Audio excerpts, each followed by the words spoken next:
Do it for the low. On Saturday, mostly sunny, 81 degrees. Saturday night, clear skies, 55. And on Sunday, sunny at about 84.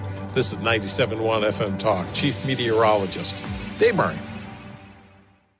The Annie Fry Show is sponsored by Air Comfort Service Heating, Cooling, and Insulation. Don't freeze as it gets colder. If your furnace isn't working, Air Comfort Service can get you back in your comfort zone fast with a service call for only $99. Get your furnace serviced. Visit aircomfortservice.com. Annie Fry, Ryan Wiggins, Brad Rain. That's us. That's right. Gotta love this American ride. What do you want from me? I'm not America's sweetheart. For goodness sake, kid. Keep your voice down. Your father's listening to the radio. I'm not America's sweetheart. This is the Annie Fry Show on 97.1 FM Talk. Welcome to the Annie Fry Show. No, I am definitely not America's sweetheart. Brad Young here, sitting in for Annie today. And, of course, flying the plane is Brad Range. Mr. Range, good to see you, sir. Good seeing you, too. This is going to be fun. I've got about, I calculate about 6 hours of material here. So I may be texting Reardon today and just say, take the day off, pal. I got this covered. But until then, though, we've got a lot of stuff to cover.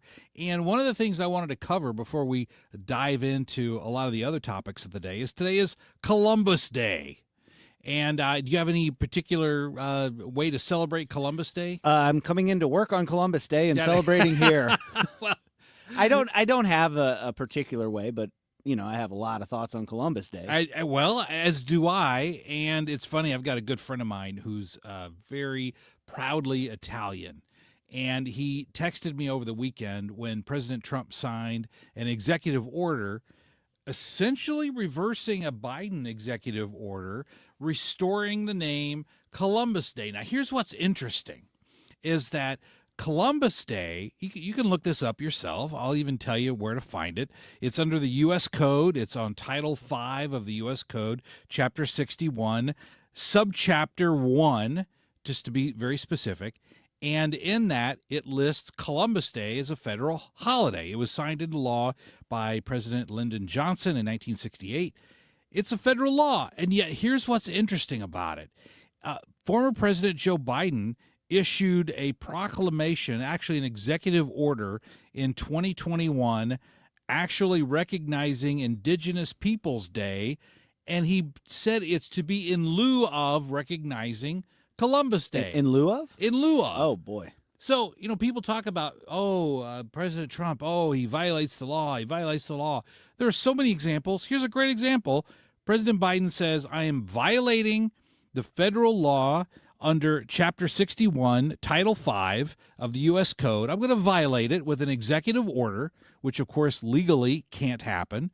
An executive order can never override federal law. And yet President Biden said we're going to celebrate Indigenous Peoples Day instead of Columbus Day in violation of federal law. I listen to that. Biden violating federal law, shocker. I'm beside myself. I keep going back to, like, whenever people talk about Trump, violating the Supreme Court, ignoring the Supreme Court. I keep going back to the student loans. Yep. And that man looked for every way. It's like, well, they said you can't do that. And he goes, but what if I did it this way? Right. It's like a 2-year-old telling him no. And they're like, he's like, how about this? No. How about this? It's all the same thing. He violated the Supreme Court. He violated the law. The Supreme Court had to swat him down a whole bunch of times. Now, here's what's interesting, and I don't know whether or to what extent this is going to happen, but in 2019, the mayor of Washington, D.C., also signed a bill that designated what was known as Columbus Day to be called Indigenous Peoples Day in Washington, D.C. as a replacement for Columbus Day. Now, these are one of those things where you really can't sue over it because it can't be enforced. It's not like anyone's going to be arrested for saying, I'm going to celebrate today as Columbus Day. Nobody's going to come and arrest you for that, right? So unless there's some kind of an arrest or government action, there's no way to file a lawsuit against it. Now, could D.C. as a city recognize Indigenous Peoples Day and still federally it be Columbus Day? There is something called federalism, which is a legal concept where states and for these purposes, Washington, D.C. would be considered a state. States can do one thing as long as it doesn't contradict or override something where federal law has jurisdiction. So they could say, we're going to have an Indigenous Peoples Day, but Washington, D.C. could not forbid or prohibit a Columbus Day celebration, because then you would be encroaching on something that federal law has already dictated, right? Right. So they couldn't do that. But I would really like to see President Trump and the Trump administration enforce his executive order against Washington, D.C., because don't forget, in the Constitution and in federal law, the federal government technically runs and controls Washington, D.C. Okay. Even though they got a mayor, federal law overrides it because it is considered a federal district. So Trump could say that's why he could send troops to Washington, D.C. There was no violation of the Posse Comitatus Act because under federal law, it controls Washington, D.C. It's a district. It's a district of the federal government. Okay. So I'd really like to see Trump officials go in and say, those Indigenous People Days parade, we're going to cancel those. If it's not a Columbus Day parade, we're not going to allow it. Yeah, and let's not miss the irony of Washington, D.C., the C being Columbia. Yeah, exactly. Ignore Columbus Day. You were named after the man. Exactly. So it's nothing. I don't have anything against Indigenous peoples. I have nothing wrong with that. And if we want to celebrate Indigenous People Day, I have no problem with that. The problem that I have with the whole concept is, number one, you're attempting to violate what is technically, not even technically, is federal law, and you're saying we don't like federal law, so we're not going to abide by it, and we're going to substitute one people group for another. And isn't that the whole strategy so often of the progressive left? And I know I'm being redundant and repetitive when I say that, but this idea that we're going to do something that's going to divide people into groups and pit one group against the other, that is the playbook of progressive America. Yeah. And it would be so much easier to say, okay, let's have an Indigenous Peoples Day. I don't have any problem with it. The problem I have is saying Columbus Day, we can't celebrate it because even according to the Americans with Civil Liberties group, liberal organizations like MoveOn.org, and also don't forget the Democrat Socialists of America, their whole point is that Columbus Day is evil because Columbus rampaged and pillaged and plundered the New World, and so he represents everything that's evil because he's European, he's white, he's Anglo. We need to put that down, right? Now, once again, you're pitting different groups against one another. Why can't we just celebrate Indigenous Peoples Day and not do it at the exclusion of Columbus Day? Well, that's kind of the whole point. Yes, this is where I look at this and I go, this is deeper than just a legal battle. What this is a moral crusade and an attempt to undermine the foundations of what the United States was built upon. They want to basically the whole line from the progressive left has been the United States is evil to its core, evil and rotten to its core. Correct. And so they look at Columbus and they say, if we can get that out of the way, then we celebrate Indigenous Peoples Day because Columbus is where Europeans coming to the New World started. Exactly. They're going to go back and say that was evil. They're trying to tear everything down so they can build their own utopia, quote, utopia, in the place exactly. of it. Big, and big quotes. It bothers me because it's not legitimate. It's illegitimate. Indigenous people, they definitely have a place to be celebrated and all of that. But we don't have to tear down the foundations of our country to celebrate Indigenous people. But isn't that like critical race theory? Isn't that the entire purpose of critical race theory? And I've had conversations with liberals, with progressives about critical race theory, and they say, what's wrong with teaching black history? Nothing. In fact, we should be teaching black history. Our schools should include black history. There's no reason for them not to. But that's not what critical race theory does. Critical race theory separates the oppressed from the oppressors. And so people today, children with critical race theory, are separated into groups of being oppressed and oppressors. And they're labeling people today, no slaves today, but they're labeling people today, you're a slave. There's no slave owners today, but they're labeling children as slave owners in order to try to do exactly what you said, Brad Range, and that is to attack the literal foundations of our country, establish those foundations as being invalid and morally wrong, in order to then reach the conclusion that if the foundations are corrupt and morally bankrupt, then the country today is also morally bankrupt and wrong and should be stripped down and rebuilt in a way that aligns more with the progressive agenda. To paint our modern society as irredeemable. Yes. In fact, NPR reported over the weekend, and I've got a quote here. Carrie Malloy, a professor of Native American and Indigenous Studies at San Jose State University, argued that Columbus's arrival to the Americas, and I put this in quotes because this is directly from the story, quote, triggered a mass genocide of indigenous people throughout the Western Hemisphere, unquote, and reiterates the American fantasy of Columbus's voyage as solely one of discovery and exploration versus what it was really about, exploitation of resources, unquote. And that's directly from NPR. Of course, you would expect that from NPR. But I'm proud to celebrate Columbus Day. I'm not Italian, but if you think about this whole concept of American exceptionalism, and I've debated this topic with people many times. They say, well, when you say American exceptionalism, are you saying America is exceptional? Americans are exceptional compared to the rest of the world. I say, no, I'm no more exceptional. I'm a sinner. Christ died for me just like he did for everyone, right? I'm no better than anyone else.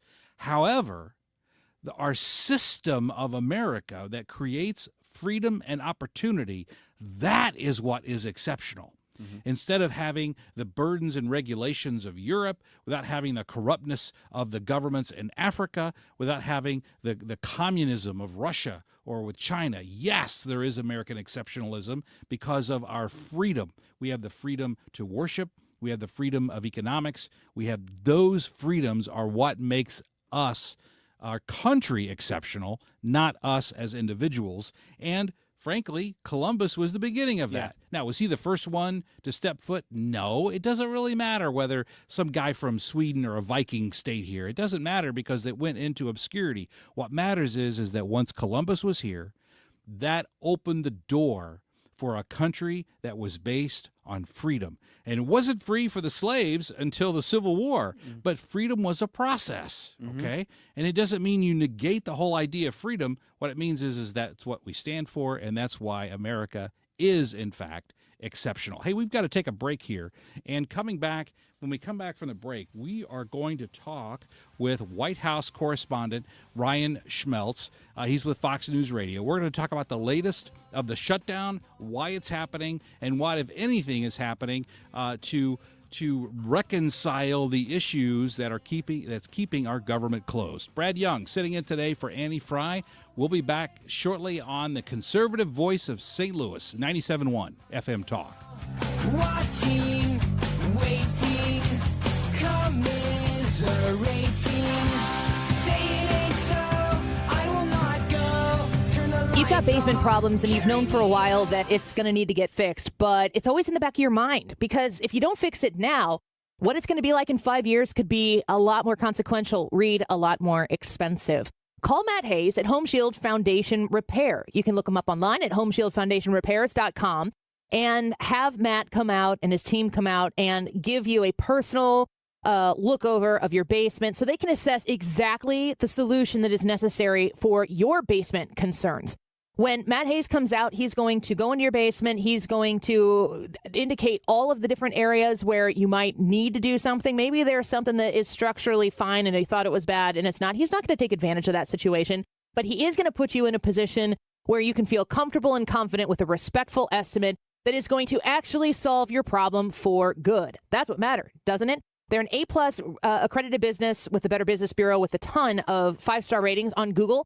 HomeshieldFoundationRepairs.com. Hey, it's Mark Reardon for Generator Supercenter of St. Louis. And you know, your home is your sanctuary. You need to take the first step to peace of mind with a free estimate on a Generac home standby generator from the #1 Generac generator dealer in the country, Generator Supercenter. We learned the hard way here in St. Louis during the tornado recently that power can be knocked out. But even outside of that, what if the power grid fails and it's 100 degrees here in St. Louis? You don't want to be that person. Get with Generator Supercenter of St. Louis today.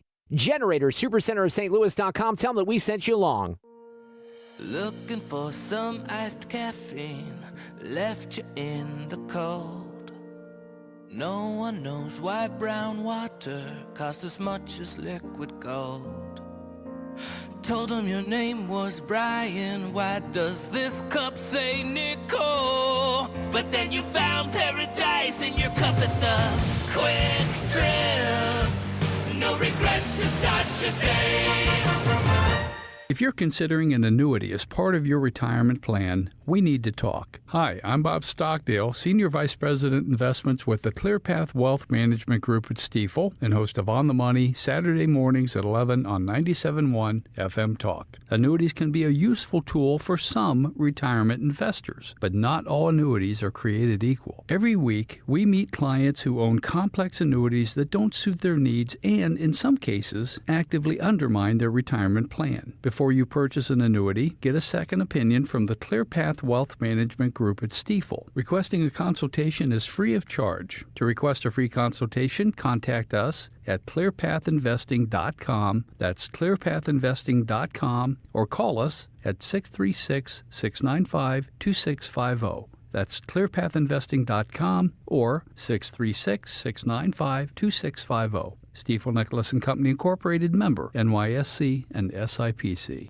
If you suffer from burning, tingling, or numb feet, pay special attention as we discuss neuropathy with Dr. Patton, D.C. Doctor, what is neuropathy? Peripheral neuropathy is nerve damage to the feet and legs. What are the symptoms? The symptoms are numbness, burning, tingling, pain, and loss of balance. Is neuropathy treatable? It's absolutely treatable, and we have amazing results. If you have burning, tingling, numbness, coldness in your feet or hands or balance issues, call us at Comprehensive Integrated Health today for a nerve damage screening. The screening will tell if you're at risk for serious complications and if you're a candidate for our cutting-edge treatment program. Don't wait until your symptoms are so severe nothing can be done. End-stage neuropathy leaves people confined to walkers, wheelchairs, and even amputations. The first 10 callers will receive a free nerve damage screening. Call 636-538-5188. That's 636-538-5188 for your free nerve damage screening. 636-538-5188.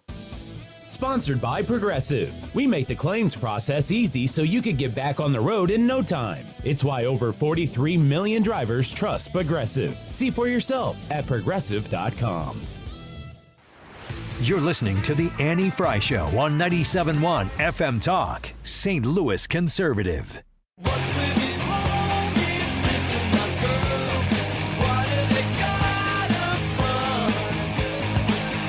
Welcome back to the Annie Fry Show. Brad Young sitting in today for Annie. And as I mentioned before the break, joining us as always, Ryan Schmelz. He's the Fox News Radio, Capitol Hill and White House correspondent. Ryan, welcome back to 97.1 FM Talk. Hey, great to be on. How are you? I'm doing great, sir. I'm glad you're joining us because the obsession with the mainstream media right now, and it's not an insignificant thing, but I always find it interesting how from the mainstream media's perspective, when the government is shut down temporarily, they're lost. They don't know where to go, what to do, and so I wanted to get the most recent update from you, Ryan, regarding what are we doing here? I believe it's day 13. What negotiations are going on? What are you hearing about the current state of the shutdown?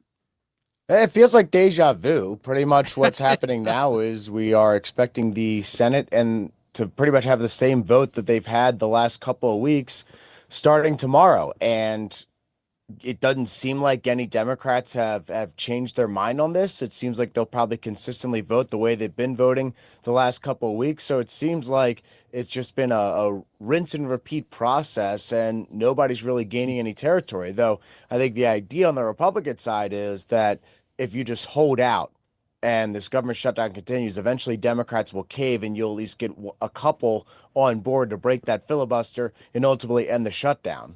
Well, just refresh everyone's memory, Ryan, because what is actually the focal point of the dispute? And I think that's critically important because, at least according to some polling data, it seems like a lot of Americans are trying to blame the Republicans for this shutdown, but just kind of refresh people's memory about the actual focal point of the shutdown at this point in time. So I'd say the big thing that's caused this is that Democrats have put their foot in the ground on these Affordable Care Act tax subsidies that are set to expire at the end of the year. They impact a little over 20 million people. They were passed during the COVID-19 pandemic, and they had a sunset clause. Well, that sunset period is now in this moment, and Democrats have said they want an extension. They want a permanent extension of this program in order to get their votes. They also want some safeguards in there that says that whatever they negotiate with Republicans on a long-term spending plan cannot be overturned by the Trump administration at a later date. But when it comes to the healthcare subsidies, Democrats have made it pretty clear this is what they want, and Republicans have said no. That is not an issue we deal with right now on a seven-week stopgap measure. This is something we need to negotiate at a later date, and they think this program needs significant reforms. Now, just in case you're just now joining us, we're talking to Ryan Schmelz. He's the Fox News Radio Capitol Hill and White House correspondent. And Ryan, give us an overview regarding what President Trump has said recently about pay when it comes to the nation's military. Right. So according to President Trump, the Department of War and the Trump administration are going to be able to move some things around and make some adjustments in order to make sure that troops do not miss this upcoming paycheck, which is set for Wednesday. That had been a big concern amongst lawmakers that troops are not going to get their pay. There was actually this moment when Speaker Johnson was on C-SPAN. He was the first Speaker of the House to take calls in front of a C-SPAN audience in decades. And there was a military spouse who called in and pretty much warned that her children were going to go hungry if they missed their next paycheck. So it looks like the Department of War is going to be able to handle this round. But the question is going to be next time, is that going to be a problem? Are troops going to miss their pay? And lastly, Ryan, could you address one of the things that President Trump has said as recently as the end of last week when he talked about if this shutdown is going to be prolonged, then he has directed members of his staff to start looking into the possibility of permanent types of layoffs. What are you hearing about that process? Yeah, so we understand there's about 4,000 jobs that could be on the chopping block or have already been chopped by the Trump administration. So this was something they warned about, that they were going to make these layoffs in order to keep the government running and in many ways to save money. Now, of course, I wouldn't be shocked if Democrats start doing some serious legal work in order to avoid these firings from being permanent. There certainly is going to be a legal question about that. So I think the courtroom is going to be the next step for that, if in fact the Trump administration keeps these firings in place even after the government's reopened. Very good. Ryan Schmelz joining us from Fox News Radio. He's the correspondent for Capitol Hill, and he's also the White House correspondent. Ryan, great to talk to you again, as always, my friend. Hey, always great to be on. Thank you. Thank you. Brad Range, here's what comes to my mind on this. If you look at past shutdowns where the government has been shut down, one of the more telling events that occurred, particularly in the last one that occurred, I believe it was during President Trump's first administration, when air traffic controllers staged not a total, but a very large walkout situation since they weren't getting paid. And then the issue was it was putting our airline transportation industry at great risk. And it was that sort of a potential for a crisis that resolved the shutdown during the first Trump administration. Yeah. Do you see something like that happening again here as being there has to be some sort of an event that causes the parties to begin negotiating something again? My question is what really does the Republicans have to negotiate on this? Because the spending bill, the CR that they have passed is essentially the same CR that was passed earlier this year and the one that was passed 13 times under the Biden administration. So, do Democrats really need to negotiate anything? Because essentially, if this is what they're doing, they're getting everything that they've always wanted and always were satisfied with before. Like Ryan was saying, the problem is the sundowning of some of these COVID things that are going to expire, what do you say, in December? Correct, at the end of the year. Yeah. The Republicans are open to negotiating that, but they said, let's negotiate that in the next bill, and let's keep the government going for the next however long until we can get those bills sorted out and passed. I'm just wondering, like, to me, what will end this is probably going to be bad polling for one party or the other. They're going to start looking at because the public is what moves the needle in Washington, D.C. Don't let anybody tell you anything differently. The public is what moves the needle. And once this looks like it's going really poorly for one side or the other, that's the side that's going to give to the other side to get things going again. Now, historically, that's always been it's gone poorly for the Republicans. Yes. My question is does that continue? Because it doesn't seem like the media is running cover like they used to. Yeah, it doesn't seem quite as much. I have noticed an incredible amount of more what I would call fair and balanced reporting. Now, it's not really fair and balanced reporting, but less biased towards the left than in years past, particularly like Kristen Welker, when I see her on NBC News. She hasn't been quite as vociferous against the Republicans in this situation, and she's actually asked the left some very strong questions. Hey, we're coming up here on a break. We got to run here. Brad Young sitting in for Annie Fry today. We'll be back right after this on St. Louis Conservative, 97.1 FM.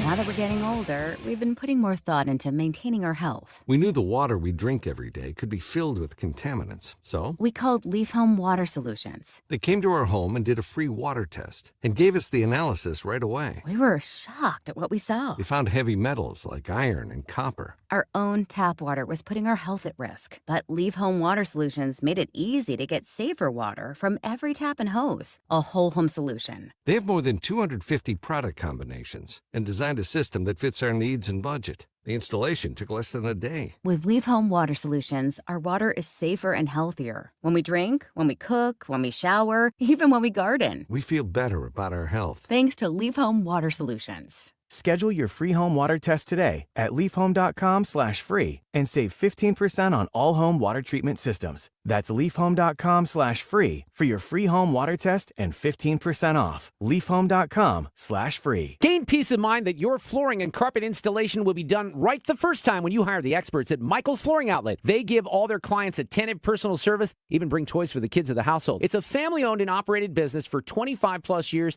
They make sure you make the right choice for your home. So if you have carpets or hard floors, you're going to be happy for years to come. 3 convenient locations in St. Charles County, 116 Main Street, in Old Town St. Peters at Mid-Rivers and Highway 70, in West County on Olive, and the store in Darden Prairie. Michael's Flooring Outlet, IGotFloor.com. Men, need a clinic that accepts all insurance, including Medicare? U.S. Men's Medical Center in St. Peters does. U.S. Men's helps men experiencing loss of energy, focus, concentration, and low libido. And they accept all insurance, even Medicare, for testosterone replacement therapy. Patients love the staff and the fact that, yes, I'm going to say it again, they accept all insurance, including Medicare. Feel better? Call U.S. Men's Medical Center at 636-244-5333. Today's YouTube live chat poll is, should the United States continue to celebrate Christopher Columbus with a national holiday? Now, we've got 2 options here for you. The first option is, yes, he deserves to be celebrated, or no, replace it with Indigenous Peoples Day. We want to know what you think, so you can jump on Andy's YouTube page and vote in the live chat poll, and then leave us a comment telling us why you voted the way you voted, and we might read that comment on air. The time right now is 12:31. This time check is brought to you by Jerry Kelly Heating, Air Conditioning, Electrical, and Plumbing. It's time for a $98 furnace tune-up. Cutting through the spin. 97.1 FM Talk. St. Louis Conservative.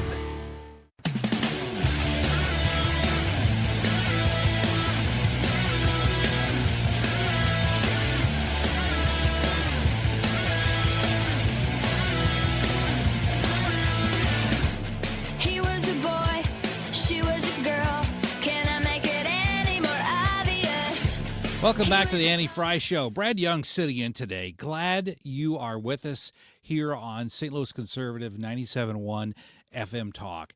Shifting a little bit from the national news to some more local news. This guy, the sheriff of St. Louis, he is just a train wreck when it comes to the issues that he has. And by the way, before I dive into some of these latest legal issues against St. Louis Sheriff Alfred Montgomery, why can't the city find a decent sheriff? Because the prior sheriff was kind of a nut, And then I was hopeful when Alfred Montgomery won the election. I was kind of hopeful, hey, maybe this is going to be like the situation where we replaced Kim Gardner with a decent prosecuting attorney, a circuit attorney. I thought, well, maybe we can replace this prior sheriff. He was kind of a nut. Replace him with someone who was good. Instead, we just traded one nut for another. And now he's in the midst of this quo warranto situation where that's a fancy legal term, talking about a removal process to remove someone from office. But there were some charges recently that were just added late last week against Alfred Montgomery. And here was the analysis from St. Louis Magazine executive editor Sarah Finsky. She had this to say about the new charges. Now, I have defended Alfred Montgomery on this show. I have said that I think the past charges against him were not that big a deal. You know, it was a misdemeanor that he was facing in federal court. These new charges that just dropped this afternoon, this is 5 felonies. And the idea of witness tampering, that's a big deal. You can't have somebody who's out waiting for their charges to be heard in court for them to go around messing around with this case. So not only do I think he deserves house arrest at this point, because we have to assume there's some element of truth to these charges. The judge is going to have a bond hearing on Tuesday. I think it's possible the judge is going to order him to go straight to jail. I'm going to have a hard time arguing with that. And she makes a valid point. A lot of times, Sarah Finsky and I don't necessarily see eye to eye on a lot of stuff, but on this one, we absolutely do, because when you strip away the politics and the racial element of this, and you simply look at what was Montgomery doing, these new charges are far more significant than the prior charges. And if you look at the most latest charges, there's 4 counts of witness retaliation and 1 count of witness tampering. Now, these new charges all stem from allegations that Alfred Montgomery was retaliating against employees who were cooperating with federal investigators. So the federal investigators came in, they were asking questions of employees, and when these employees would answer the questions posed to them by federal investigators, there's now evidence, so we don't know how valid the evidence is, but there's evidence that these employees were demoted or that they were fired if they did anything to cooperate with the federal authorities. He also, and this relates back to one of the prior charges where Alfred Montgomery handcuffed the then acting jail commissioner Tammy Ross. There's also some evidence now that Alfred Montgomery was altering or rewriting after incident reports to clean up what was done and said before the investigation started. And also there's some evidence of him making threatening phone calls to employees related to their cooperation with federal investigators. This is wild. It is, isn't it? This is. I mean, like it's St. Louis, so you go, okay, I can kind of see that, but still, this is crazy. He handcuffs a jail worker? Well, not just a jail worker. The Tammy Ross was, and this is really what prompted the first set of charges against Alfred Montgomery. They had a disagreement about something, and he ordered deputies to go in. He was present. There's video of all of this. And he orders her. She was the acting director of the I believe it was the jail or where they were holding prisoners. Okay. And they handcuffed her and perp walked her out because she was having a dispute with Alfred Montgomery. And the whole thing's on video. And shows her walking out, and she's doing the whole handcuffs thing. Not charged? Well, she wasn't charged with anything. She was just handcuffed and removed from the building, and then she was fired. And so so that was the first element of the quo warranto, that and the fact that there was some allegations that Alfred Montgomery actually hired his brother, half-brother. That turned out to not be the case. But this guy is a train wreck. So you also mentioned that there's new charges regarding he changed police reports? Or? Correct. That's the allegation. So was he trying to change them to benefit the department? Or benefit him. Him. To clean up things that, these are the allegations. We don't have proof of this yet. Right. But these are the allegations that he went and changed some after-action reports, particularly with regard to Tammy Ross, about what was said and why it was done, and he goes and changes them. Now, in the court of public opinion, when you go and start changing documents, alarm bells go off saying guilty, guilty, guilty. You know, and I'm not suggesting he is or isn't guilty. What I'm suggesting is that it looks really bad. Now, tomorrow, there's going to be a bond hearing tomorrow. Right now, as we are talking right now on Columbus Day, Sheriff Alfred Montgomery is at home under house arrest. He's been on house arrest since Friday. He's not been incarcerated, but he's wearing an ankle monitor. So anyone who's seen Ant-Man, where Paul Rudd can't leave or he has to get back, and you know how this thing works with the ankle monitor. Right now he's at home with an ankle monitor. So there's going to be a bond hearing on this tomorrow. The judge in the case has the option of either releasing him completely, keeping him on home arrest, or actually putting him up in the Gray Bar Motel and putting him behind bars. Okay, we don't know exactly what the judge is going to do. If this were, and this is where I agree with Sarah Finsky, if we were talking about the prior charges that were primarily misdemeanors, I would say you don't lock somebody up for a misdemeanor before trial. You certainly don't lock them up after trial unless it's something very, very significant, but you don't keep them under house arrest or you don't incarcerate them for that. But if you look at these new charges of witness tampering, if you look at the new charges related to the alteration of after incident reports, you look at all of that, those are serious charges. And just like we saw with the Clintons decades ago, oftentimes, or even frankly with Richard Nixon when it came to Watergate, what happens after the activities are oftentimes worse than what the actions that they're trying to cover up amount to. And this would certainly fall into that category. So these charges, in all likelihood, means, I think, that Alfred Montgomery is going to either be incarcerated or the best he can hope for is remaining on house arrest with the ankle monitors. And this is prior to the court dates and everything? Correct. Oh, right boy. before he goes to trial. Wow. That's right. So let me ask you this then. I'm a regular citizen. I'm sitting here. I'm listening to this.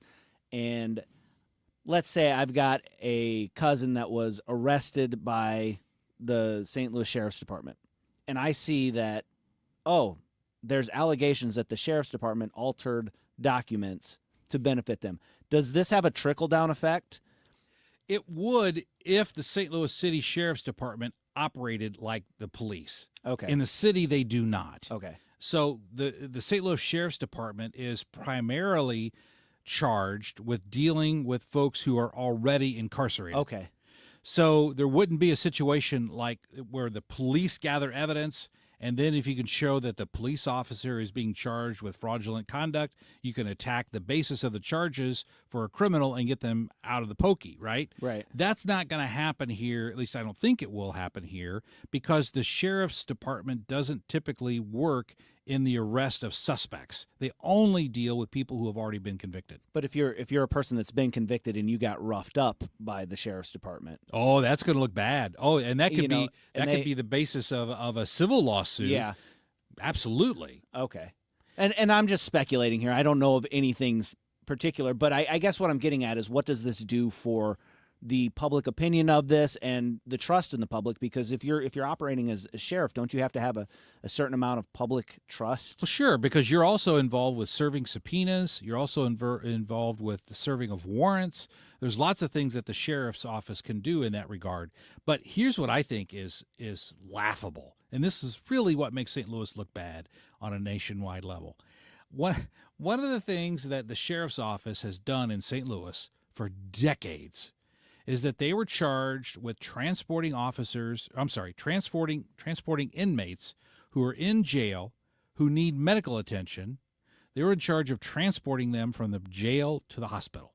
Okay. That's been that case for at least 30 years, maybe 50 years, somewhere between 30 and 50 years. Alfred Montgomery comes in. He says, I've looked at the statute in the city. The statute doesn't require that the sheriff's office do that. So unless you give me more funding, I'm not going to do that. And that was the start of and I'll make sure that I say this properly, the spitting contest between the sheriff's office and the city was because he didn't said we didn't have the funding to transport prisoners. Now, it doesn't cost much to transport a prisoner to the hospital. You put them in the back, you lock them up, you drive them to Barnes, and you take care of them. But here's what's funny. In the midst of, and funny meaning tragic for the city of St. Louis. Alfred Montgomery says we don't have this in the budget, but yet as soon as he got elected office, he goes and he buys brand new vehicles for himself and the people at the top of his organization. He buys them brand new vehicles. He buys himself a big old gold badge that was in addition to his normal badge that he was issued when he became the sheriff.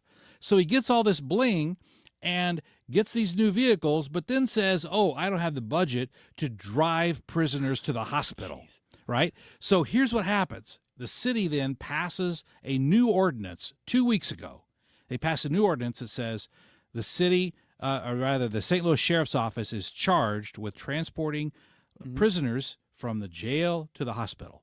And so he's filed an immediate lawsuit to block that, stating that the city doesn't have the legal authority to tell him what his duties are as the sheriff, which is laughable. I mean, who does then? Well, he claims it's only the state, but under state law, they've delegated it to the city. So he's completely wrong legally, guaranteed to lose. The problem is that in all this infighting, particularly when it deals with something in a law enforcement capacity, it, number one, makes us look bad as a community. Number two, it emphasizes this idea nationwide that St. Louis is not a safe place to be, even though it really doesn't have anything to do with safety or crime. But it reinforces this stereotype that St. Louis is a lawless, Wild West place where you can't be safe, and then that has a trickle-down effect. Businesses don't want to locate here. Groups don't want to have their meetings here, or they don't want to rent out what used to be the Edward Jones Dome to have their conventions. They don't want to do that because it reemphasizes that St. Louis isn't safe, and safety is the number one issue that needs to be corrected in the city if we're going to put our community on a path to prosperity. Well, and not just safety, but safety and the perception of safety. Well, those two are interchangeable, and that's my point, is that even though Sheriff Montgomery doesn't have anything to do with safety, it does add to the perception of the lack of safety in the St. Louis area, which hurts us economically. It hurts us in terms of, do we ever want to get another football team again? I don't think we ever will, but it adds to that. It adds to so many other things when we look bad to the nation. And right now, Alfred Montgomery is the poster child for us looking stupid. And the quicker he gets out of office, just like it was for the prosecuting attorney, Kim Gardner, the quicker she got out of office, the quicker we can start on the path to recovery. Hey, we got to take a break here. We've got more coming up after this break. Brad Young sitting in today for Annie Fry, who is, as we say, on assignment. But we'll have more coming up next here on St. Louis Conservative, 97.1 FM Talk. Stuck up their nose, and they had a problem with his baggy clothes. He was a skinny Join us October 23rd at Lit Cigar Lounge and celebrate 25 years with drinks from Lore Wine and Spirits, Old Dominic Distillery, and Rayburn Wines, plus live music by Pretty Weeds and food from Napoli Bros. Reservations at 971talk.com. Presented by Rhino Shield and U.S. Men's Medical Center. I'm John Morgan of Morgan & Morgan. If you've been injured in a car accident, call America's largest injury law firm. For over 35 years, my mission has been to deliver more for our clients, to deliver more for you. If you or anyone in your family has been injured in a car accident, call us now, as the time to file a claim may be limited. Last year, more clients hired Morgan & Morgan than ever before, protecting America, fighting for you. Morgan & Morgan. Visit forthepeople.com for an office near you. Heidi Ricken Provost of Ricken Financial understands the importance of financial stability in your retirement plans. If there's something we can do to help benefit your financial future and provide more strength and stability in your retirement plan, that's exactly what we do here. And we do so on a complimentary basis. Call today, 314-207-6211 or online at rickenfinancial.com and join us for Kickin' with the Rickens, Sundays at 1 p.m. right here on 97.1 FM Talk. Investment advisory products and services made available through Impact Partnership Wealth, LLC, IPW, a registered investment advisor. If you need a new garage door, this could be your lucky day. Entries are now open for the $5,000 sweepstakes at Overhead Door Company of St. Louis. The winner will be chosen at random to receive $5,000 towards new garage doors, openers, or front entry doors of their choice. Deadline to enter is the end of the month to win the $5,000 sweepstakes with Overhead Door Company of St. Louis. Enter now at overheaddoorsstlouis.com. You can't win if you don't enter at overheaddoorsstlouis.com. Ronald Reagan once famously said, "Government is not the solution, government is the problem." When it comes to economic growth, government can be a roadblock. With red tape, regulations, and subsidies, government stifles entrepreneurship and also props up businesses that deserve to go under. Unlike government, free markets encourage risk-taking, freedom to succeed or fail. Governments shouldn't be picking winners and losers, the market should. Free markets benefit the business owner and the customer by encouraging competition. Free market enabled a young man named J.C. Hall, selling picture postcards in Kansas City, to turn his idea into Hallmark cards. In St. Louis, the free market made it possible for Adolphus Busch to turn his father-in-law's local beer into the world's largest brewery. A free market also means you get to send your kids to the school of your choice. Learn more about free markets at showmeinstitute.org.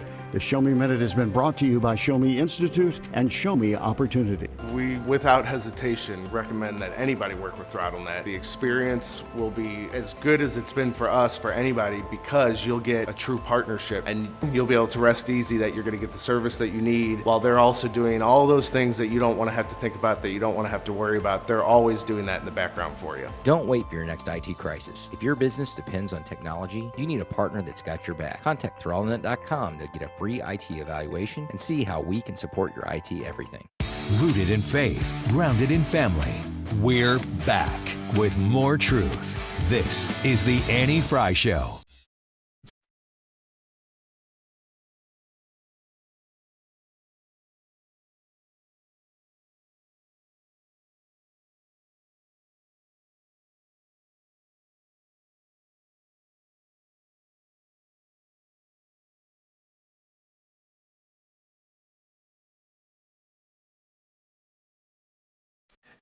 Welcome back to the Annie Fry Show. Brad Young in today. I've been reading through the posting. If you want to like to comment on the show, you can go to our YouTube channel. As you go to YouTube, put in Annie Fry Show. You can also add into the comments. I read those. I love interactive radio. So Scooter posts something and he says, "Mr. Young, if you were representing Sheriff Montgomery, what would your advice be?" You know what my advice would be? Plead guilty, pal. I mean, that's like the easiest legal advice ever. Plead guilty, cut a deal, get out, try to limit your jail time, because when you're messing with witnesses, when you're tampering with evidence, that's serious stuff from a government official standpoint. That's serious. And so when you do that, or you're accused of doing that, that's the time when you start to plea bargain, right? And he might be able to plea bargain this away by exchanging his office. Remember, that's what Governor Eric Schmidt did, is that he agreed, not Eric Schmidt, Eric Greitens, sorry. Eric Greitens did is when he said, okay, I'll resign from being governor in exchange with dropping the charges. So oftentimes the resignation of your post can be used as leverage to get a lesser sentence. And that's what I would be doing. I would be trying to negotiate a deal where these all get resolved, they go away, you exchange that for resigning from the office. But I don't see him doing that. I see him it's more important to him to fight the fight than it is to resolve the issue. Right. And so I don't see any of that happening. Hey, we don't have a lot of time here left, but I wanted to mention this story because I love this as an idea. And right now, AI is all the rage, right? And under the U.S. copyright law, it specifically says that copyrights can only happen for something that is created by a human. That's in the act, right? Yeah. So there's a guy from St. Charles. He asked for what's called a writ of certiorari to the Supreme Court because in 2018 he created some stuff with AI and he wants to copyright it. And the Copyright Office said, no, it's AI created. Not created by a human. He's trying to argue that he is. He lost at every point. He asked for a writ of certiorari to the Supreme Court. They turned him down. He is arguing for another writ. He's asking them to reconsider. And Supreme Court doesn't reconsider very often. And the fact that they're even hearing this argument says that they may want to take it. So they are hearing it. Well, they're hearing his motion for reconsideration. Okay. But they're not hearing it on the merits yet. Okay. So what you're saying is they're usually like, nah. We're not going to do that. They can hear him again and still say, no, we're not going to do it, okay? But they are hearing him. But I find this to be such a fascinating issue because as I've started using AI this past year in my legal practice, I have to be very, very careful, right?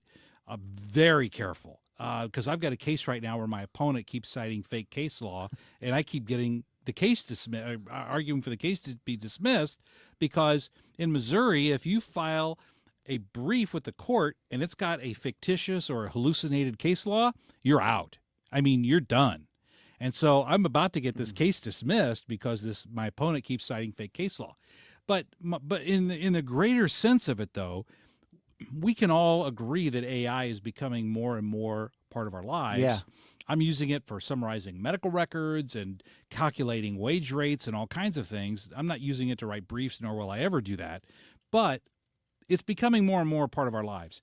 So what's interesting to me is and I'm going to get your opinion on this, because as I've learned more about AI, it's all in how you draft the prompt that gets you the product that you're looking for. Mm-hmm.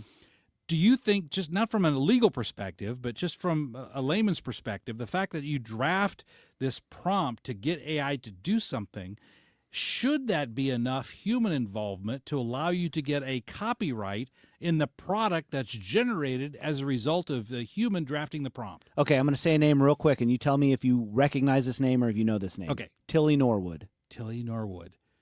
Is that AI actress that's out there now? And so this is where my brain went. We're moving toward a point in our society where we are going to be having completely AI generated movies. Yes.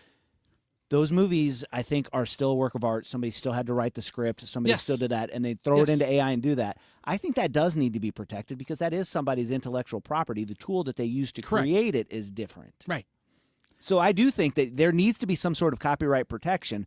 I just don't know how you go say, I use this AI and this is mine. How do you prove that? That all has to be worked out. But there has to be something, right? There has to be something. And here's why I find this so fascinating, for two reasons. One, I find it fascinating from an intellectual standpoint about how we give copyrights and how and to what extent the machine is doing something. Mm-hmm. So intellectually, I find that interesting. My 12-year-old sense of humor finds this funny because the whole idea that it has to be human-generated comes from case law that was coming from between 2011 and 2018, where a photographer set up a camera in the jungles of somewhere, and monkeys kept taking selfies of themselves. Okay. And they're funny selfies. These monkeys would go up and he would put food and they would click a picture, but they were trying to get food and they got funny selfies of monkeys. He tried to get a copyright on those pictures, and the copyright office said, no. The selfies were taken by monkeys. Monkeys aren't humans, therefore you don't get a copyright. And so this has been this constant legal battle going back to 2011 about monkey selfies and who can get a copyright interest on it. I would have thought that he would be able to get that because those monkeys don't have cameras of their own. He set it up. I know, but he said, no, they pushed the button. They smiled for the camera. He wasn't directing the monkeys, okay? They were doing it themselves. And so anything with monkeys just makes me laugh, okay? Because I'm 12. Let's be honest. So, but to the greater intellectual issue, this is the kind of case law that once this is established now, it will impact us for decades, if not centuries to come, as AI becomes more and more prevalent in our society. I know we got to wrap this up. Brad Young sitting in for Annie Fry today. We've got lots of stuff coming up in the next hour, including hopefully a conversation with Stephen Moore, more law news, more analysis of politics, more fun and frivolity right here on St. Louis Conservative, 97.1 FM Talk. You hear that? That's the sound of your business losing money. Legacy phone systems weren't built for today's teams. Quo, formerly OpenPhone, gives your business a smarter way to stay connected. Quo lets you manage calls, texts, voicemail, and contacts all in one place so that you can deliver a seamless customer experience from ring to... Need to take calls on the go? Quo automatically transcribes, summarizes, and highlights next steps from every call, so you never miss a detail. Need insight into what closes a sale? With Quo's AI call tags, you can instantly spot key topics like objections or pricing questions and use those insights to level up every customer interaction. And yes, you can bring your existing number with you for free. Keep your team in sync and your customers happy with Quo. Quo. No missed calls, no missed customers. Try Quo for free at quo.com/free and get 20% off your first 6 months. That's quo.com/free. QUO.com/free. Looks like we are definitely out of the massive heat waves that we received this year, but any week when it's 90 degrees during the day and 90 degrees at night is, in St. Louis, the humidity is not comfortable and our bills do go up. With that being said, we're coming up in the winter months and this is the time that you want to get your furnace looked at and checked. It's inexpensive to have it looked at for your peace of mind. And this is also the time of the year where you'll hear during your furnace checkups that you have a bad heat exchanger or you need a new furnace. Call me if you hear that for a second opinion. You'll be happy you did. And it's one easy number in Missouri and Illinois. It's 314-293-2600. Or on the internet, Bart Inman, now that is Bart with a B, Inman with an I.com. And God bless. You've got your whole life ahead of you, so choose a Medicare plan you can count on. And that's what you get with a Medicare Advantage plan from United Healthcare. With more than 45 years' experience serving its members, United Healthcare has plans with low monthly premiums that fit your life today and as your needs change tomorrow. The Medicare annual enrollment period ends December 7th, so go to uhc.com/Medicare today. United Healthcare Medicare plans. It's Medicare coverage Missouri can count on. This is Justin Brown with Krenz Financial Group. For over 6 decades, we've helped St. Louis families and businesses plan with purpose and live with confidence. Is your financial advisor proactive or reactive? If your strategy or service feels stagnant or misaligned, it may be time for a change. Our defined, proactive approach to investments and communication keeps you informed and prepared for what's ahead. Let's talk about what makes us different and how a more engaged advisor can help you reach your goals. Your goals, our mission. Start today at kftgadvisors.com. Securities offered through Raymond James Financial Services, member FINRA/SIPC. Krenz Financial Group is not a broker-dealer. KFTK FM Florissant from the Kaufman Townsley St. Louis's Injury Lawyers Studio. Call 314-500-5000. That's 314-500-5000. All on the free Odyssey app. This is a Fox News alert. The future of the Middle East. I'm Lisa Brady. That's part of the focus at a global peace summit in Egypt, where President Trump and the leaders of Egypt, Qatar, and Turkey signed a Gaza peace deal. But the momentous breakthrough that we're here to celebrate tonight is more than the end of the war in Gaza. It's with God's help, it'll be the new beginning for an entire beautiful Middle East. The president saying they can build a region that's stable and prosperous and move on from terror. Together we've achieved what everybody said was impossible. At long last, we have peace in the Middle East, and it's a very simple expression, peace in the Middle East, and we've heard it for many years, but nobody thought it could ever get there, and now we're there. Many questions remain about implementing the rest of a U.S. peace plan, but the president says he believes the deal will hold. Nearly 30 countries attending the summit in Egypt. The Prime Minister of Pakistan saluting President Trump for what he calls exemplary and visionary leadership. And I think that you're the man this world needed most at this point in time. He says Pakistan had already nominated President Trump for the Nobel Peace Prize for his contributions to stopping war between India and Pakistan, and that he wants to nominate him again. Egypt's leader just awarding his country's top civilian honor to President Trump. This follows a stop earlier in Israel where the president addressed parliament after the remaining living hostages were released by Hamas. It was a celebration across Israel as residents here for the first time in 2 years could breathe a sigh of relief. The peace plan ushered in by the Trump administration saw 20 living hostages reunited with their families. Fox's Trey Yingst in Tel Aviv. Efforts to recover the remains of 28 other hostages continue. The Israeli military escorting 4 bodies so far as Israel frees hundreds of Palestinian prisoners. America is listening to Fox News. You ever wonder why Verizon charges twice as much as Pure Talk for the same basic service? Think it might have something to do with the fact that Verizon spends $12 billion a year on advertising and promotion. That's billion with a B. Yeah, Pure Talk doesn't spend that kind of money on commercials. That's why they can offer unlimited talk, text, and plenty of data on a blazing fast 5G network for just $25 a month. Save an additional 50% off your first month when you dial pound 250 and say the words micro. That's pound 250, micro. You're still glowing, flirting, grooving. You still got it. But your immune system weakens as you age, making it harder to fight flu, pneumococcal pneumonia, RSV, and COVID-19. Vaccines are a key part of any health routine and help strengthen your immune response. Ask your doctor or pharmacist which vaccines you need. Schedule in minutes at vaxassist.com. Sponsored by Pfizer. Air Comfort Service, heating, cooling, and insulation, weather. We have settled back into a quiet weather pattern after a weak little front came through this morning. There'll be some clouds around, but overall a very pleasant evening as temperatures drop into the 60s, and 58 will do it for the low. On Saturday, mostly sunny, 81 degrees. Saturday night, clear skies, 55, and on Sunday, sunny at about 84. This is 97.1 FM Talk. Chief Meteorologist Dave Murray.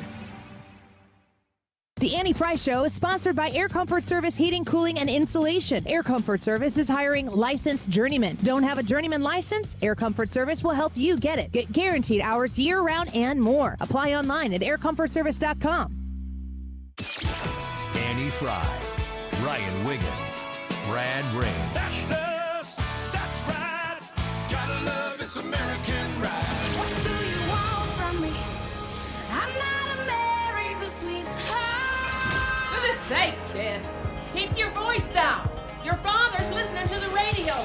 I'm not America's sweetheart. This is the Annie Fry Show on 97.1 FM Talk. Welcome back to the Annie Fry Show. Brad Young sitting in for Annie today while she's on assignment. And as I mentioned before the break, joining us now is Steve Moore. He's a distinguished fellow in economics at the Heritage Foundation. He's also a President Trump economic advisor. I've talked to him many times in the past. He is the smartest guy in every room that he's in. Steve Moore, welcome back to 97.1 FM Talk. Good to be with you. Happy Columbus Day. Oh, yeah. Happy Columbus Day. I already talked about that in the last hour. But, hey, I wanted to talk to you because I've got so many economic questions that I would like to discuss with you. In particular, or one in particular deals with deregulation. I've looked at some of your prior quotes where you praised Trump's focus on deregulation and energy independence, and just explain to folks how these measures contribute to long-term economic growth and competitiveness. Well, listen, I mean, the big one is the energy issue because we can be the dominant country in the world with respect to energy. We have more oil, gas, and coal than just about any other country on the planet. So this is a high priority for Trump, obviously. And I think we're going to see big savings for businesses in terms of what it costs to produce that. And, when you reduce costs, you reduce prices. So it's going to be, I think, a very, very, I think we save $1 trillion this year just on reduced regulatory costs. Wow, $1 trillion. And one of the stories in my stack of stuff here that I'm going to get to later talks about how the U.S. liquefied natural gas exports have reached a new record in September. But isn't this an example of how President Trump's deregulation when it comes to LNG transports really has a global effect because it allows countries in Europe to separate themselves from Russia energy dependency and allow them to start getting liquefied natural gas from the United States? Well, listen, I mean, one of the big issues for the U.S. going forward is that we are now basically, energy independent. And not only that, we can be a major exporter. For the last 40 years, we've been an importer of oil and gas, and we've had a blade at our neck from OPEC that could really throw the American economy into recession because they dominated the industry. Well, guess what? Now we have the advantage of having, because of the shale revolution. Now, here's the interesting thing I wanted to mention to you is that if you're following what's happening with the trade spat between the U.S. and China right now, do you know what the trigger for that was, this dispute? Yeah, the trigger was China's position regarding rare earth metals, wasn't it? Yeah, exactly. Now, this infuriates me. I'm so angry about this because we have stabbed ourselves in the back on this one. Guess what country in the world has the most rare earth minerals?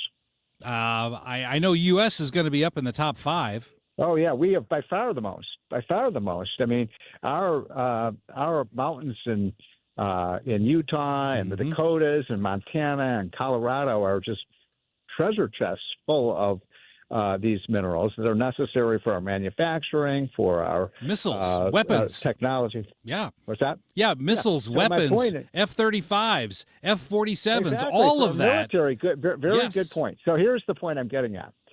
We have not been drilling and mining for minerals for the last 25 years or so because Clinton and his folks basically declared almost effectively a moratorium on mining in this country.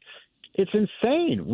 We should be drilling. And by the way, I'm not talking about drilling and mining in, the national parks and, our national treasures. I'm talking about just in these mountain areas. And we could be totally dominant. Instead, why I'm so infuriated is the environmental groups have put us in a position where we now have to get all these minerals from China. And now China's the one who has the knife at our throat. Does that make any sense to you? No, it's a whole lot like the argument right now when it comes to solar panels and batteries for electric cars, is that by requiring electric cars, we then become dependent on China because China is where the rare earth metals and the batteries come from in China. And basically what we're doing is we're saying we're now dependent on you, China. Please don't cut us off. And we're in that exact same situation now. Yeah, exactly. So I want people to go to our website, unleashprosperity.com. We have a new study that shows the value of these minerals for the United States is $12 trillion. It's like we have a treasure chest right underneath our feet, and we're not going at it. So that's my message of the day.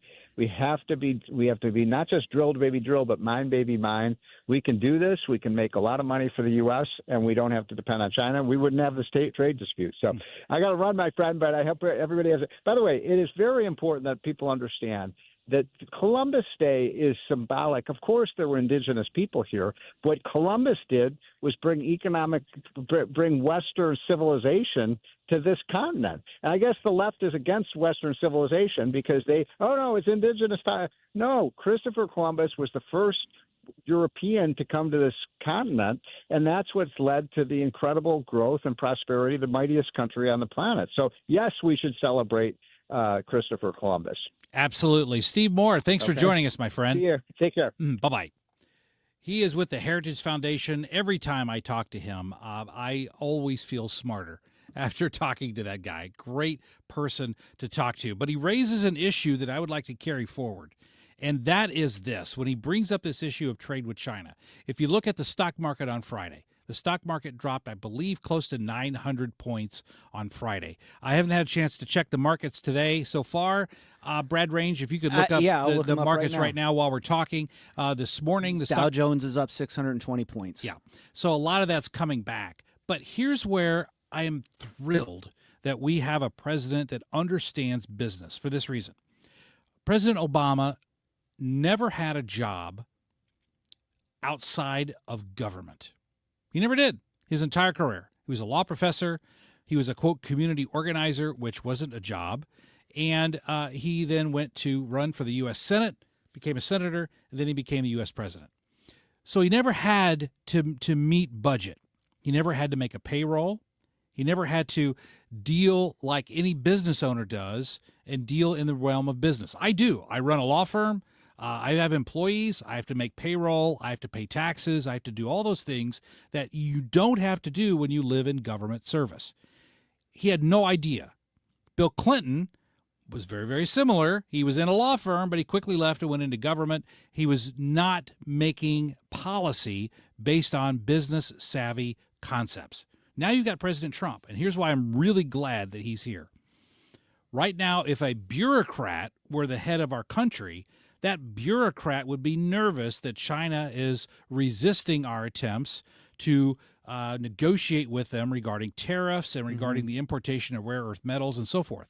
But President Trump, I've heard him say it, he uniquely understands that right now China needs us far more than we need China.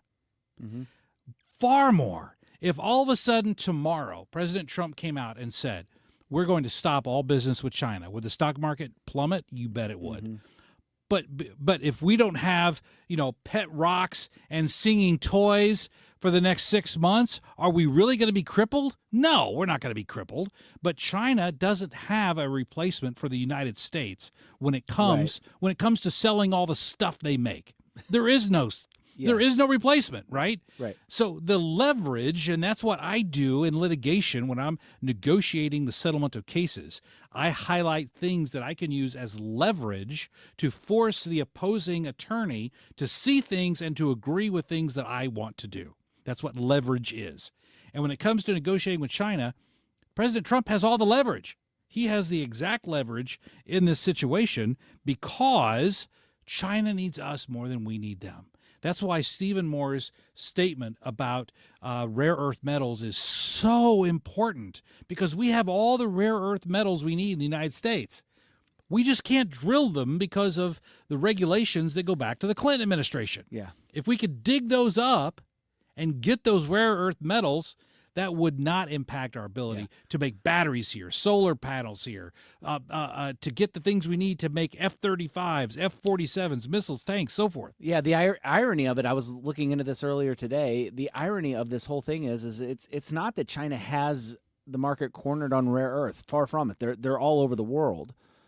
It's the ability to refine them because Western nations have put such tight green energy, or not green energy, but green controls. Correct. On that. It is a messy process to refine these rare earths to make them. It's dirty. But we can do it. But we can do it. And here's what's amazing to me. How the left doesn't see this is mind-boggling. But here's the concept. Here's the nugget that I want you to take away from this today. When we impose these restrictions on the processing of rare earth minerals, we're not actually improving the environment. We're simply shifting the degradation of the environment from here to China. Okay? It's still happening. The environment is still being degraded. We're just saying, not in my backyard. It's not us doing it. NIMBY. It's a whole thing about NIMBY, right? So that's the same thing with electric cars. When people say, "Oh, I'm helping the environment by driving an electric car," no, you're not.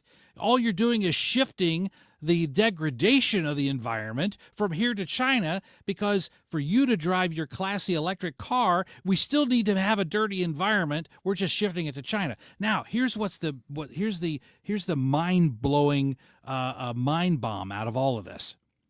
Who is better prepared to innovate ways to clean the environment and still extract the rare earth metals? Who's better prepared to do that, us or China?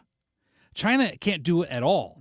They're just going to do it in a way that's the cheapest possible. They're going to pay the Uyghurs $1 a month to dig this stuff up with their hands. If they pay them. If they pay them at all. If you would like to eat, you will dig up these rare earth minerals, right? And it's going to be the dirtiest possible because they want to do it as cheaply as possible. But in the United States, look what we did with coal mines. You know, my dad was a coal miner, and it broke my heart when coal mining was shut down because of environmental impact, when we had the ability with scrubbers to take all of the dust out of the coal, the burning of the coal, and make it clean and pristine. We didn't do that. We had the ability to do it, but we chose not to do it. And all it did was to transfer. Now we ship the coal to India and China, and they pollute their environment with coal instead of leaving it here and letting us fix the problem. Right. So this is so easy to see, but the left is so blind to this. Hey, we got to take a break here before I get yanked off the air with a giant hook. So I'll just put this back. We got. Well, listen, Brad Range. It costs a lot to have an expert as good as him. So we've got to go to a confiscatorily high advertising spot here to pay for Brad Range's salary. You can't make up words, Brad. What? Yes, I can, because it sounds good. Brad Young sitting in for Annie Fry on St. Louis Conservative, 97.1 FM Talk.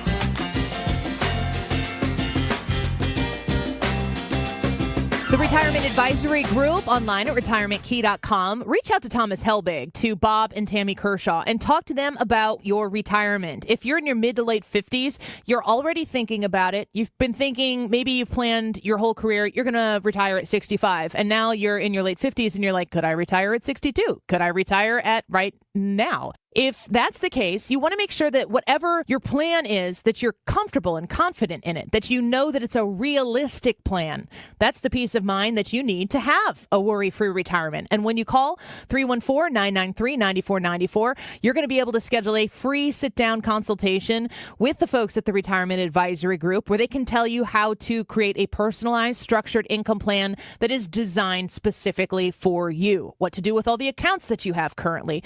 Everything you need to know for your retirement, you can get from the Retirement Advisory Group. Find them online, learn everything you need to know right there, and call and make an appointment, retirementkey.com. When it comes to roofing, you can't go wrong with Corel Roofing. Mark Cox here. My friend Curtis Corel came out, looked at my roof, worked with my insurance adjuster. I got a new roof, new gutters, and even new screens on some of my windows.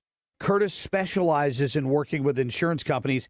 Even if you've been denied, he's often able to work with these insurance adjusters to find a way to get it covered. Here's something else Curtis tells me. With cooler weather coming, you need to be aware of something. Roofs cannot be installed if the temperature dips below 45 degrees. Some companies go ahead and do this anyway, but you're going to have problems down the road. So if you're concerned that your roof won't make it through the winter, call Curtis Corel today. Corel Roofing has crews with over 20 years of experience. They pay attention to detail, and they can work with all the luxury line roofing as well. Call Curtis at 314-222-9529. That's 222-9529.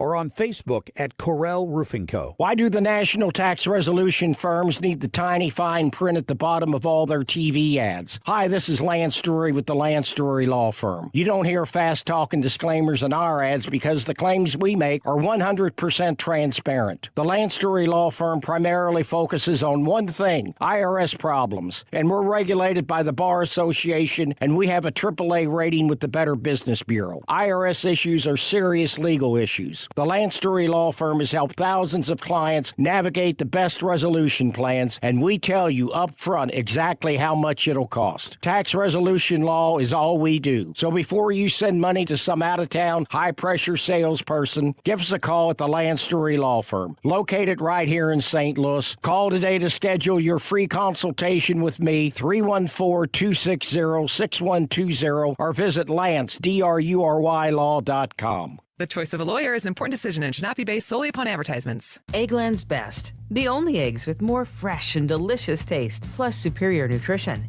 Available in so many delicious varieties. Classic, cage-free, organic, free-range, and pasture-raised. Eggland's Best. Better taste, better nutrition, better eggs. This is the Annie Fry Show on 97.1 FM Talk, St. Louis Conservative.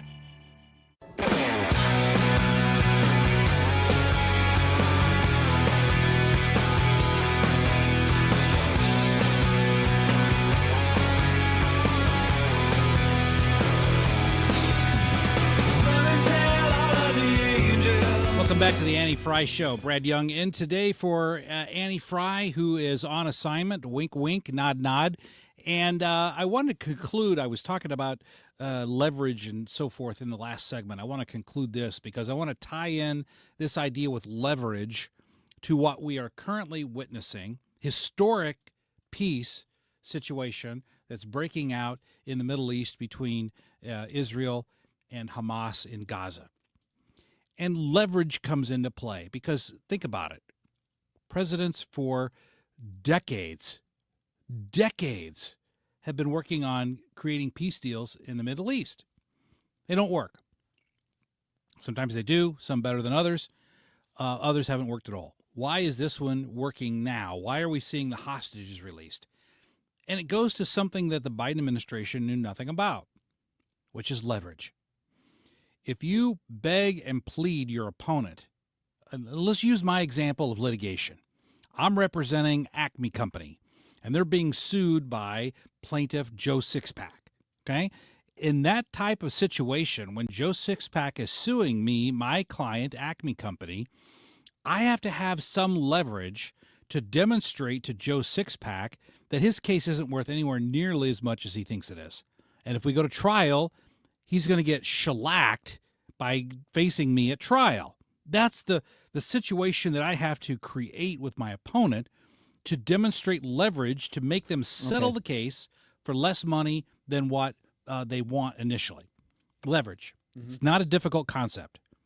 Biden administration begging for peace, never utilized leverage. Here's what Trump did.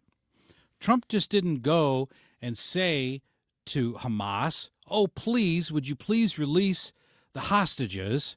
We would love to have peace. He didn't do that. What he did is he put leverage on Egypt and Qatar, because Egypt and Qatar, or Qatar, depending on how you pronounce it, both of those countries have influence on Hamas. So the Trump administration and Steve Witkoff went to Egypt, went to Qatar, and said, we're going to, number one, incentivize you to put pressure on Hamas.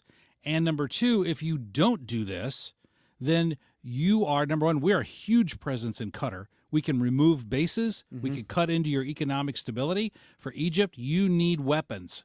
And if you ever want to have another U.S. weapon system in the immediate future, you're going to put pressure on Hamas to resolve this now. Yeah. And so it wasn't just Steve Witkoff in the Trump administration asking for Hamas, oh, please, please let the hostages go, because the answer to that is no every day and twice on Sunday. But by putting pressure on groups who have influence on Hamas to make them do your work for you, that's the entire concept of leverage that brought about today the end of the 2-year war, the release of the hostages, the bringing home of the bodies of those who died as hostages. All of that is possible because of leverage. And that's something that career bureaucrats don't understand. But business people do. And everyone should. It's not difficult, but I wanted to kind of put a cap on what we talked about in the last segment because I thought that was relevant. Hey, I want to do a deep dive into something here. Normally, I try to keep things not going too deeply, but this requires a bit of a deep dive. So I'm going to go into this. And this is dealing with James Comey. Now, for those who don't know, James Comey, former head of the FBI, he really made history last week when he entered a plea deal, not a plea deal, but entered his plea regarding the charges, the indictment that's been brought against him for essentially lying to Congress. And he pled not guilty. He's been on social media making big statements. And I wanted to talk about the basis of the charges and what his defenses will be. It's a little bit of a deep dive, but I want you to hang with me because you're never going to hear any of this analysis on the mainstream media. Nowhere are you going to hear this, except maybe from Mark Levin. Other than that, other than Mark Levin, what I'm going to tell you this segment, you're not going to hear anywhere else. And here's how it goes. And I'm going to try. I've got like 5 minutes here to get this done. But the charges against Comey stem from this. He testified in front of Congress that he never at any time instructed or he was even aware of any FBI officials who were leaking information as it pertained to the Hillary Clinton email situation. That he did not instruct anyone, he did not know of anyone leaking information. And yet the evidence is now that he, in fact, did both. He was aware of it, and he also instructed coworkers at the FBI to leak that information before the 2016 election. Now, having said that, he's being charged with obstruction of justice and lying to Congress. How do you defend against something like that? There's 3 main defenses that Comey has here to these charges. First of all, there's a concept called vindictive prosecution. Vindictive prosecution says, you're only prosecuting me because of who I am, not because of what I did. President Trump used that same argument when Letitia James was going after him, when he was being sued in Atlanta, when he was being sued, or there was not being sued, but criminal cases being brought against him in Washington, D.C. He said, the only reason you're coming against me is because of who I am. Traditionally, courts never accept that as a defense. The courts don't want to look at the motives behind the prosecution. They only want to look at the facts of, is there evidence that you're guilty or innocent? Is there evidence to support a prosecution? Is there evidence to commit, to convict? They don't ever want to deal with the motivation. So that number one defense that James Comey has will go nowhere. The vindictive prosecution will go nowhere. Secondly, the selective prosecution. That's a little bit different than vindictive. Selective prosecution, here's the best way to describe it.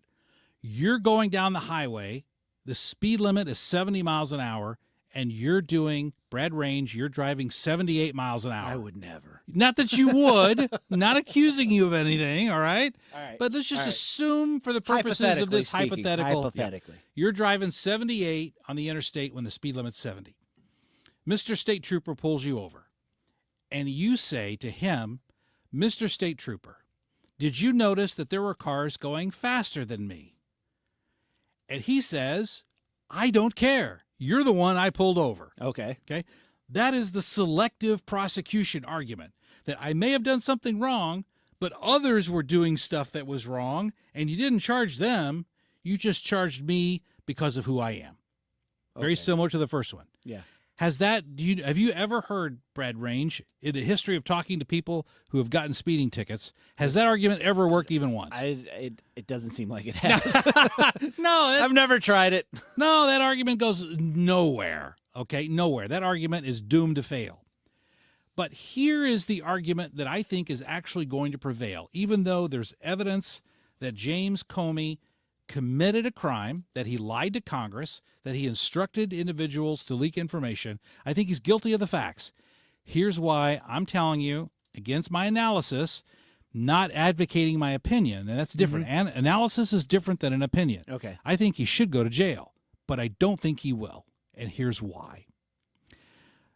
And this is the deep dive part. Under Section 564D of Title 28 of the U.S. Code, I know I'm diving deep here, but in that situation, when there is a vacancy in the position of a district attorney, a federal district attorney, it allows the attorney general to appoint someone, but only for 120 days before being validated by the court itself. Okay.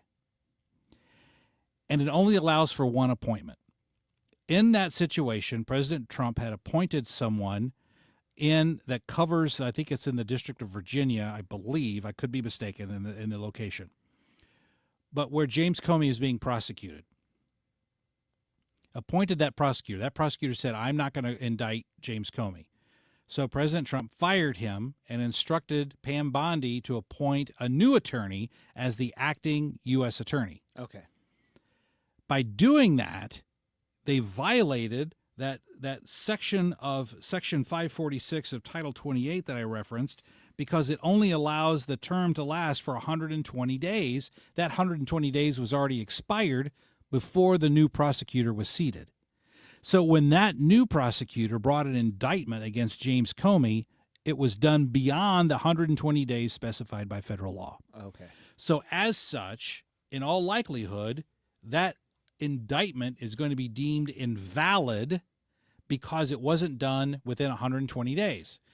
And you'd say, well, why can't President Trump just appoint another prosecutor or get the court to affirm the appointment and then re-indict him? Well, because the statute of limitations has now expired against James Comey.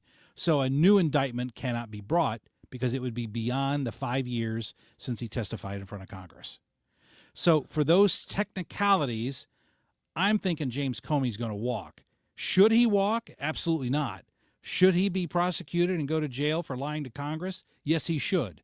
Will it happen? I don't think it will because of those technical violations. Will it be a close enough shot across the bow that people will stop doing it? I don't think so because of Trump derangement syndrome, of people who are just obsessed with if President Trump says today's Monday, then it can't be Monday. Now, listen, I am very open. There's a lot of things that President Trump does that I disagree with. And just because President Trump says it, I don't necessarily agree with it. However, having said that, the opposite isn't true, meaning that on the progressive left, anything that President Trump says, the left automatically says it's wrong. I mean, you got people who are upset that we've got a Gaza peace deal and hostages are coming home. The progressive left is upset about that because President Trump's getting credit for it. That's crazy. Yeah. When you're upset that people are being freed, that hostages are coming home, and you're upset about it, that is Trump derangement syndrome. And a lot of those people are the same ceasefire now people. The people that were marching for a ceasefire. Yes. And now that you have it. And now they're upset. Now they're mad about it. And that, folks, is insane. Hey, another thing that's insane is that we have to take a break. So we're going to do that now. When we come back, we've got more on the Annie Fry Show. Brad Young's sitting in today. Don't go away because you're listening to Conservative St. Louis, 97.1 FM Talk.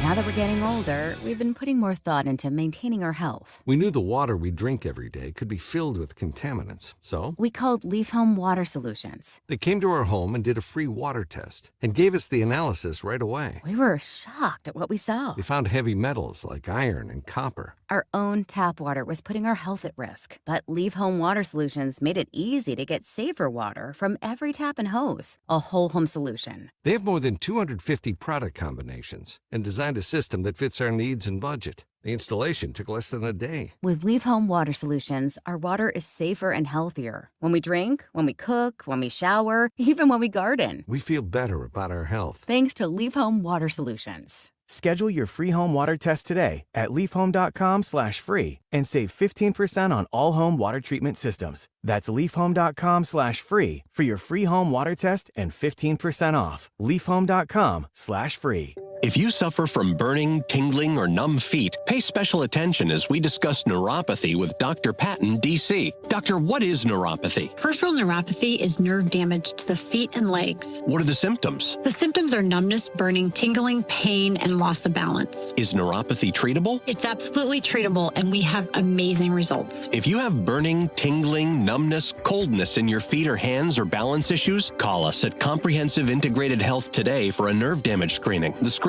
will tell if you're at risk for serious complications and if you're a candidate for our cutting-edge treatment program. Don't wait until your symptoms are so severe nothing can be done. End-stage neuropathy leaves people confined to walkers, wheelchairs, and even amputations. The first 10 callers will receive a free nerve damage screening. Call 636-538-5188. That's 636-538-5188 for your free nerve damage screening. 636-538-5188. Hey, this is Lisa Stofan. Heard the Mark Patrick weight loss hypnosis hype? Well, I attended because my father stopped smoking with hypnosis. Hypnosis eliminated my desire for soda and fast food, made me want to exercise, and I lost 60 pounds in 6 months. My energy level exploded. I went to another session to deal with some other problem foods, and I lost another 10 pounds. In fact, I brought my husband. He lost weight. More important, cholesterol and blood pressure improved. My friend went, and she lost 20 pounds in the first 2 months. So does Mark Patrick hypnosis work? Oh yeah, it works. Nothing has changed my life more. Well, except maybe my husband. He's so proud of me. Makes me cry. Now that you've heard it, what are you waiting for? Join Mark Patrick seminars and lose the weight or stop smoking. Guaranteed early bird specials $49.99. That's right, weight loss seminar, Saturday, October 18th at the Marriott St. Louis West in St. Louis at 11 a.m. Registration at 10:30 a.m. Stop smoking seminar 2 p.m. Registration at 1:30 p.m. Sign up at markpatrickseminars.com. Today's YouTube live chat poll. Should the United States continue to celebrate Christopher Columbus with a national holiday? We got two options here for you. One is yes, he deserves to be celebrated. The other one is no, replace it with Indigenous Peoples Day. We want to know what you guys think. Should we celebrate Columbus Day with a national holiday? Jump on Annie's YouTube page, vote in the chat, leave us a comment telling us why you voted the way you voted, and we might read a comment. And I'm going to pull one up right now.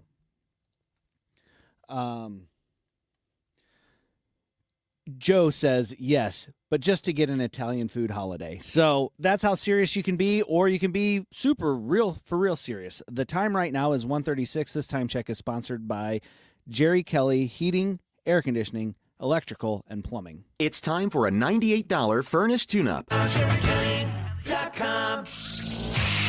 Midwest Made.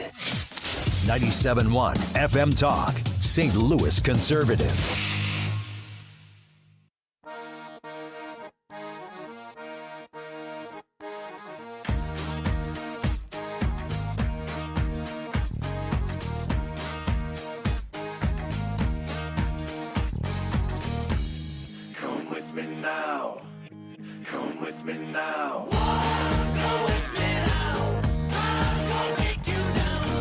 Welcome back to the Annie Fry Show. Brad Young sitting in today. Glad you're a part of the show. I'm reading all the comments here. If you'd like to comment on the show, then that's what I love. Let me back up a second. That's what I love about doing talk radio. Because people have told me, Brad, why don't you do a podcast? You'd get a lot of listeners. Like, yeah, I wouldn't like a podcast because a podcast is not interactive. This is interactive. If you want to be a part of the show, you go to youtube.com, you put in the Annie Fry Show, you comment, I read it, we react. That level of interaction, folks, doesn't occur in any other medium. If you're upset with Tony Messenger at the Post-Dispatch and you write him a letter, is he going to respond? No, he's not. He's not going to respond to you, and he's not going to write about it. If there's a TV show you don't like, you can't respond to them in real time. Talk radio is different, and that's why I am here, because it's fun interacting with you, the audience. Now, one of the things I wanted to get into before the show is over today, I always come in with lots of stuff. One of them is, and Brad Range and I talked about it earlier in the show briefly, about this idea that sometimes the left media, which again, I know I'm being redundant, the left media, sometimes they soften their positions on certain subjects. Here's one of them. The Washington Post, I read yesterday's Washington Post, and don't worry, I'm not really paying them any money. I just read it through the St. Louis Library link, and then I can read it, and I don't have to give them any money. I love it. That's the same way I read the New York Times. I don't want to give those communists any money. I just read it free through the library. I figure my tax dollars are already paying for it. I'm not going to give them any additional money. Kind of like the Norm Stewart rule. I don't know if you remember the Norm Stewart rule, Brad, where when Norm Stewart was the coach of Mizzou football, he would, when they played Kansas and they had to go to Lawrence, he required that the team stay in hotels in Kansas City, Missouri, and that the buses were fueled in Kansas City, Missouri, and that they could not buy any food while in the state of Kansas because he did not want one penny of Mizzou money going towards the state tax dollars to fund KU. That is the kind of college sports pettiness that I am here for. I love that. So that's the Norm Stewart rule, and I kind of use a modified Norm Stewart rule when it comes to reading the New York Times and the Washington Post. I read it for the library. I can't control where my tax dollars go, but by golly, I can make sure I don't pay them any money. So I read the Washington Post on Sunday, and they came out with an editorial against Mamdani becoming mayor of New York City. Oh. And I kind of felt dirty, to be honest with you, because I thought, wow, I'm actually agreeing with the Washington Post. But here's the difference, and here's why I want to go through this, but I want to give some analysis on why they did it. Because let's face it, the Washington Post, a lot of people live in New York, they travel to New York all the time, they spend a lot of time in New York. And they came out in particular, not just against him becoming mayor, because I think it's a foregone conclusion, but they came against one of his policies, which is a free New York City bus plan. That's one of the things that Mamdani has said. And he said, and again, remember, estimates from socialists about what something will cost never work out, okay? Never, not even close, because they don't understand money. That's why they're socialists. So in this, he has estimated the cost of making the New York City bus system free. Of course, free is in air quotes here because somebody's paying it, right? It's not free. Right. It may be free to the riders, but it's not free. He's assuming it's going to cost $800 million, which you could probably triple that number if the past is any indication of future performance. But here's what the Washington Post said, which was interesting, but I'll tell you why I think they did this. Here's what the Washington Post, I'm going to read a couple of quotes here. Quote, vagrants and drug addicts would camp out all day on New York City buses, especially in the winter, is one thing that they said. Secondly, parents, I'm quoting, parents would grow afraid to let their children ride the bus alone, unquote. And they went on to mock the cost. Here's why I think they're doing it. As a concept, of course, the Washington Post and the people there are all in favor of socialistic policies. They're all Democrats. They threw a fit. People quit when Jeff Bezos bought it and said, you cannot issue an editorial telling people who to vote for in the 2024 election. The editor of the Washington Post resigned, and many of their editorial staff quit because they were being prevented from endorsing Kamala Harris.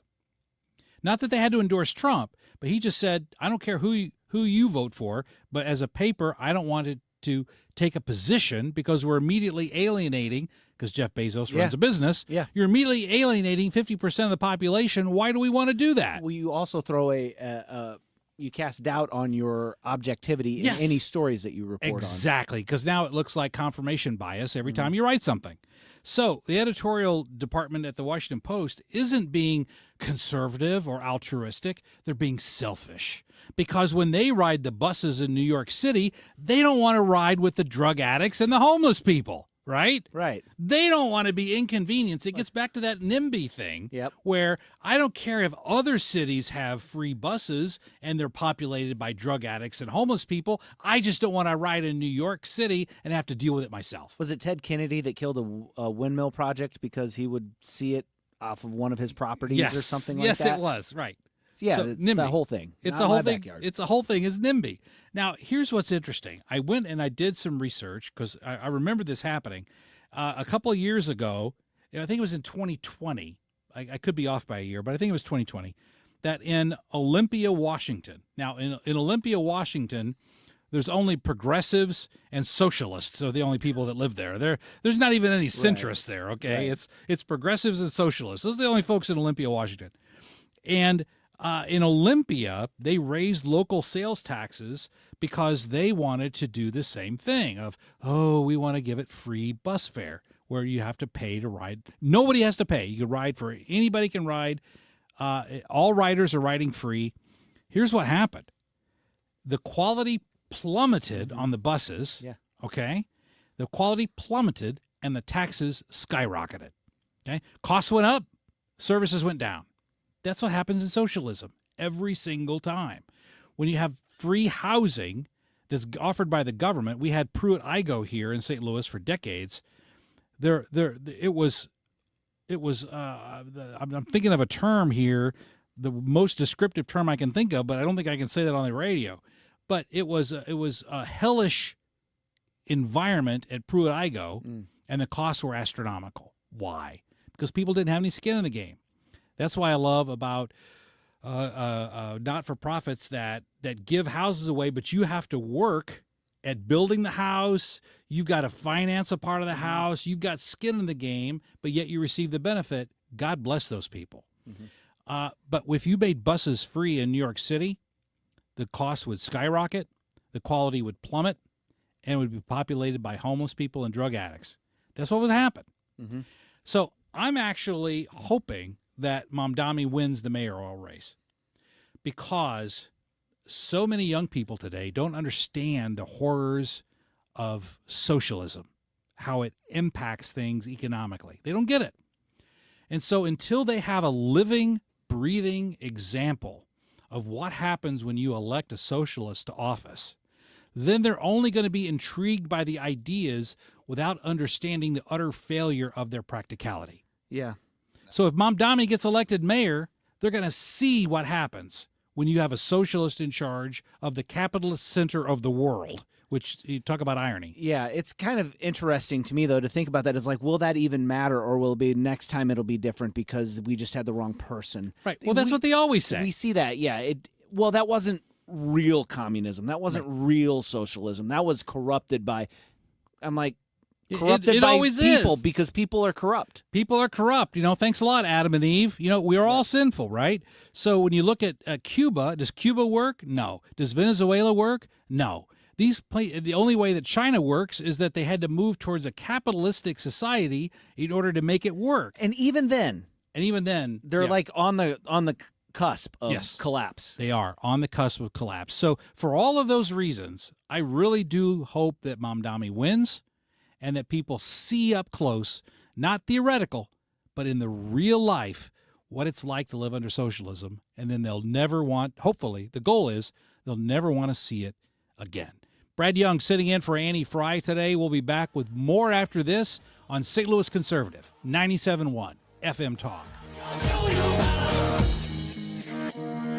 Hey, it's Kenny Wallace. A big congratulations to 97.1 FM Talk. 25 years strong as St. Louis's conservative voice. For me, 97.1 means more common sense. Here's to the next 25 years. More and more now I'm hearing when all my customers that are calling and setting up appointments for looking at different types of furnace and air conditioners, they're calling in because of all the years that I've said there is a common sense approach, and they want to see what that is. Well over 95% of the people are very happy that they did call me. I'm not saying that they purchased anything from me, but they're extremely happy that they did call me. It's not being cheaper, it's being explained in such a way to where they can make an honest decision for themselves and their family and what's best for their pocketbook.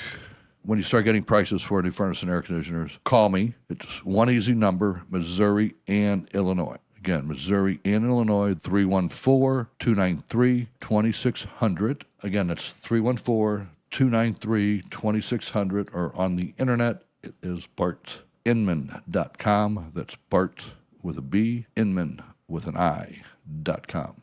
God bless. I'm John Morgan of Morgan & Morgan. If you've been injured in a car accident, call America's largest injury law firm. For over 35 years, my mission has been to deliver more for our clients, to deliver more for you. Injured? Visit forthepeople.com for an office near you. Welcome to Coffee House. How are you today? Hi, great, thanks. May I get a sea salt caramel latte with almond milk, extra caramel, extra shot, iced, Gross. and to go, please.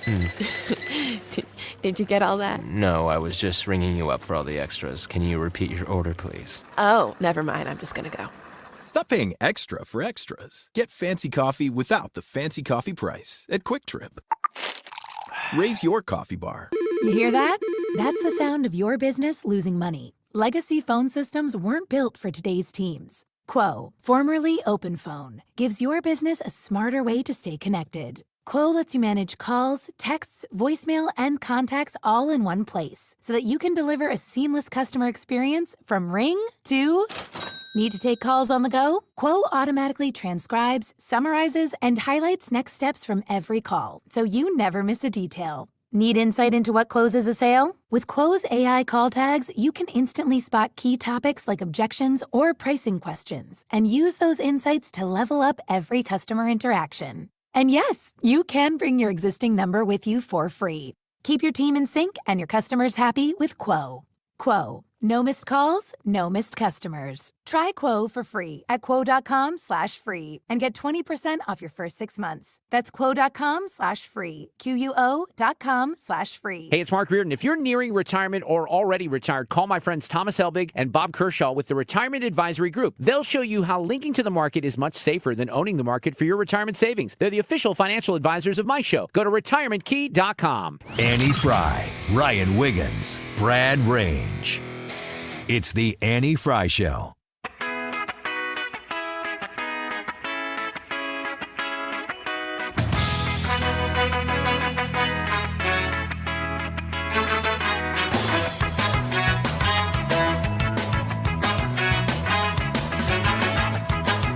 Welcome back to the Annie Fry Show. Brad Young sitting in today, just reading through some of the comments on YouTube. And one of them, Jack B., says that socialism fails every time that it's tried. You're right.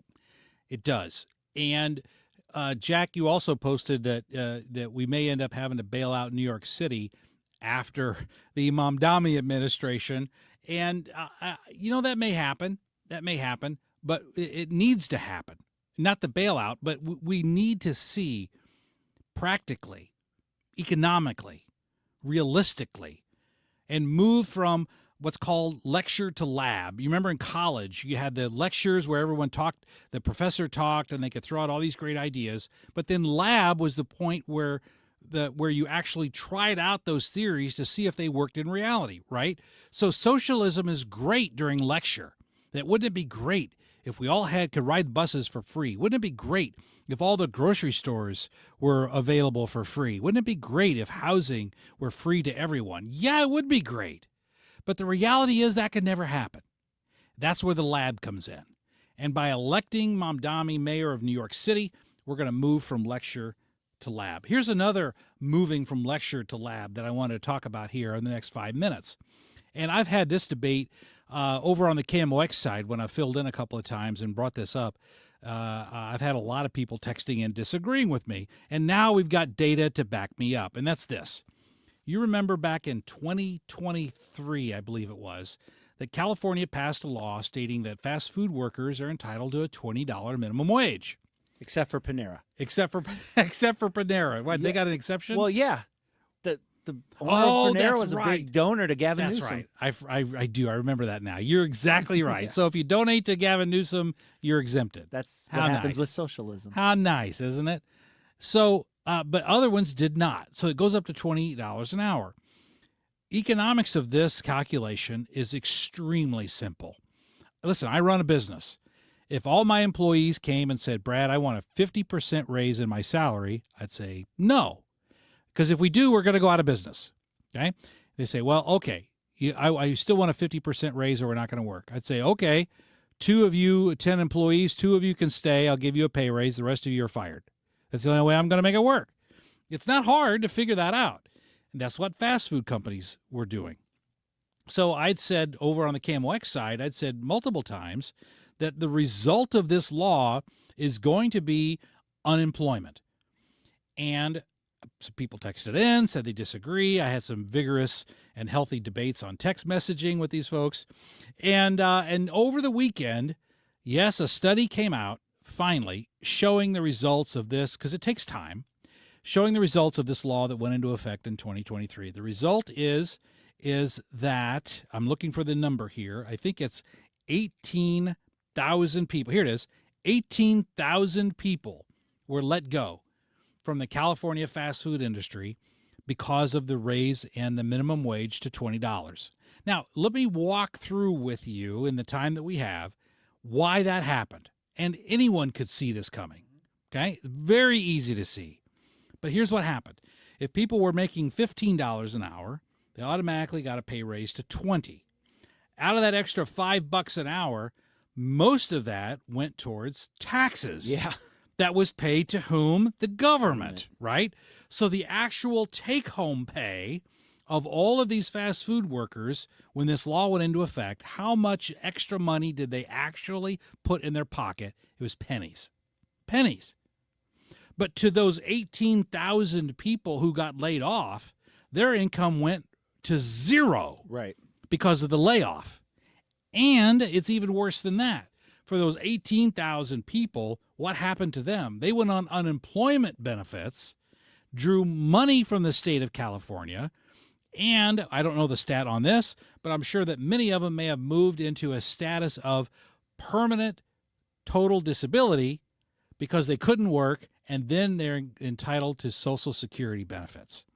So really what happened is that the people who benefited from the pay raise from $15 to $20 an hour benefited from a minuscule benefit of that pay raise. Other folks were fired from their jobs and went on the government dole, sucking more money out of the government resources, which then requires the state to raise taxes on everybody else. That's the result. Mm-hmm.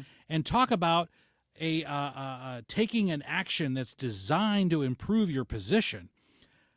I'm certain that, Gavin Newsom's not a moron. He's not. I disagree with him, but he's not a moron. He had to know this was going to happen. But in doing so, what is the end result for the Democrats in California? By moving more people to the unemployment line, you increase the power of government in the lives of individuals, and you teach individuals the only people who care for you aren't private businesses, but it's the government that can take care of you. And not only that, you can then say, look, we're the ones that cared because we raised your minimum wage. We raised the minimum wage and we took care of you when you were fired. Your allegiance should be to the government and the government alone. That's the end game here. And they created the problem. And so-called solved the problem by creating bigger and more government. That's what liberalism does. That's why I'm for less taxes, smaller government. Reduce the power of government in our lives, therefore increasing our freedom. Brad Young sitting in for Annie Fry today. 2 hours are in the can. 1 hour left here to go on the Annie Fry Show. Stick around. We've got more fun after this break on the Annie Fry Show. St. Louis Conservative, 97.1 FM Talk. Don't get lulled into believing the IRS is getting soft. It's just the opposite. Hi, this is Lance Story with the Lance Story Law Firm. We are being told by IRS collection officers that their higher-ups are demanding that they get more aggressive than ever. So don't ignore them any longer. Level up. If you have unfiled returns, unpaid taxes, levies, or liens, call the Lance Story Law Firm today and let us get between you and the IRS. We'll protect your rights, including your right to appeal or even your right to take the IRS to tax court. Remember, IRS problems are legal problems, and they need to be handled by an expert attorney team who's done it for decades. So call the Lance Story Law Firm today. We're local. Our office is right here in St. Louis, or visit Lance, DRURY, law.com to schedule your free consultation with your local tax resolution law firm, the Lance Story Law Firm, 314-260-6120. The choice of a lawyer is an important decision and should not be based solely upon advertisements. Make the most of fall and have an outdoor space that you actually love that's built to last. Lakeside Renovation and Design builds custom decks, screened-in porches, covered patios, and they use these durable, low-maintenance materials like composite decking and aluminum railings. They're going to make sure you have the perfect setup so you can host your family and friends for backyard barbecues or just sit outside and enjoy the morning coffee even when it's raining. Don't wait until the spring to start planning the space that you want to enjoy next year. Start with a free consultation. Visit lakesiderd.com, lakesiderd.com. Attention St. Louis Medicaid residents in need of care at home. If you need assistance with daily activities, you can receive in-home care from a loved one that lives with you and they get paid. Through Medicaid, Freedom Care allows you to choose who provides your care at home in St. Louis, and they get paid weekly. Available to eligible Medicaid members in St. Louis. Call now to check your eligibility. It can be your daughter, son, a close relative, or trusted friend helping you with cooking, transportation, laundry, and other activities in your own home. You get the help you need, and your caregiver gets paid. Freedom Care has over 7,000 five-star Google reviews and is a leading choice in St. Louis for in-home care. If you have Medicaid and want to receive great care from a loved one, go to freedomcare.com or for faster service call 314-597-1749. 314-597-1749. That's 314-597-1749. Freedom Care, we're here for you.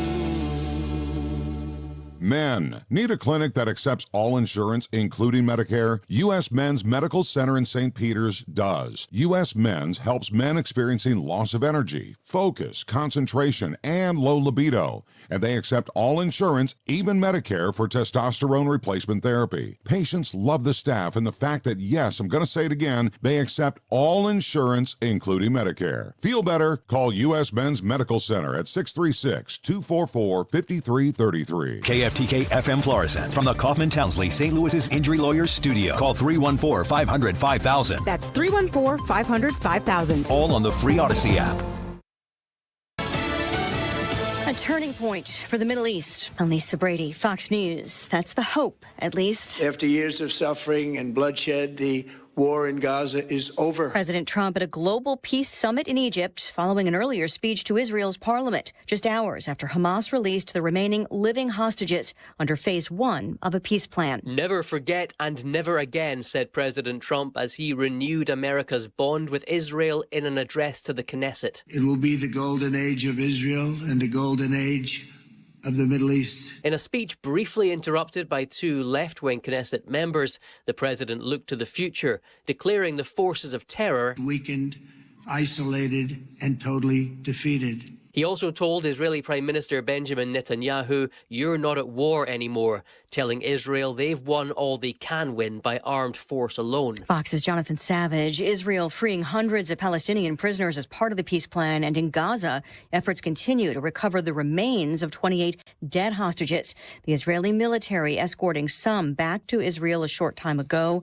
President Trump says the rebuilding can now begin. Speaking with Fox's Trey Yingst, he's offering reassurance for Palestinians in Gaza. Well, the beauty is we have some of the richest countries in the world, and you know the countries I'm talking about. about. And they're headed by people that really were helpful and people that I know and that I think are tremendous people. And it's not always popular to say that, but I'm telling you, they're incredible leaders and there's some incredible people. They control vast amounts of wealth, and they're willing to spend that wealth to make things good at Gaza. He's heading back to Washington, where a government shutdown continues. The Senate plans votes again tomorrow on Republican and Democrat short-term spending bills that have failed repeatedly to win the 60 votes needed to advance. America is listening to Fox News. You ever wonder why Verizon charges twice as much as Pure Talk for the same basic service? Think it might have something to do with the fact that Verizon spends $12 billion a year on advertising and promotion? That's billion with a B? Yeah, Pure Talk doesn't spend that kind of money on commercials. That's why they can offer unlimited talk, text, and plenty of data on a blazing fast 5G network for just $25 a month. Save an additional 50% off your first month when you dial pound 250 and say the words micro. That's pound 250, micro. You're still glowing, flirting, grooving. You still got it. But your immune system weakens as you age, making it harder to fight flu, pneumococcal pneumonia, RSV, and COVID-19. Vaccines are a key part of any health routine and help strengthen your immune response. Ask your doctor or pharmacist which vaccines you need. Schedule in minutes at vaxassist.com. Sponsored by Pfizer. Air Comfort Service, heating, cooling, and insulation, weather. We have settled back into a quiet weather pattern after a weak little front came through this morning. There'll be some clouds around, but overall a very pleasant evening as temperatures drop into the 60s, and 58 will do it for the low. On Saturday, mostly sunny, 81 degrees. Saturday night, clear skies, 55, and on Sunday, sunny at about 84. This is 97.1 FM Talk. Chief Meteorologist Dave Murray. The Annie Fry Show is sponsored by Air Comfort Service Heating, Cooling, and Insulation. Time to get ready for cold weather and schedule your heating system check. Get not just your heating system, but your entire HVAC system checked for $19 a month with the Preferred Partner Plan. Visit aircomfortservice.com. Annie Fry, Ryan Wiggins, Brad Ray. That's us. That's right. Gotta love this American ride. What do you want from me? I'm not America's sweetheart. For goodness sake, kid. Keep your voice down. Your father's listening to the radio. I'm not America's sweetheart. This is the Annie Fry Show on 97.1 FM Talk. Welcome back to the Annie Fry Show. Brad Young sitting in today for Annie. Thanks for sticking around. I've just been reading through all the comments and the vigorous debate that we're seeing here. And if you'd like to be a part of that vigorous debate, I type in when I can.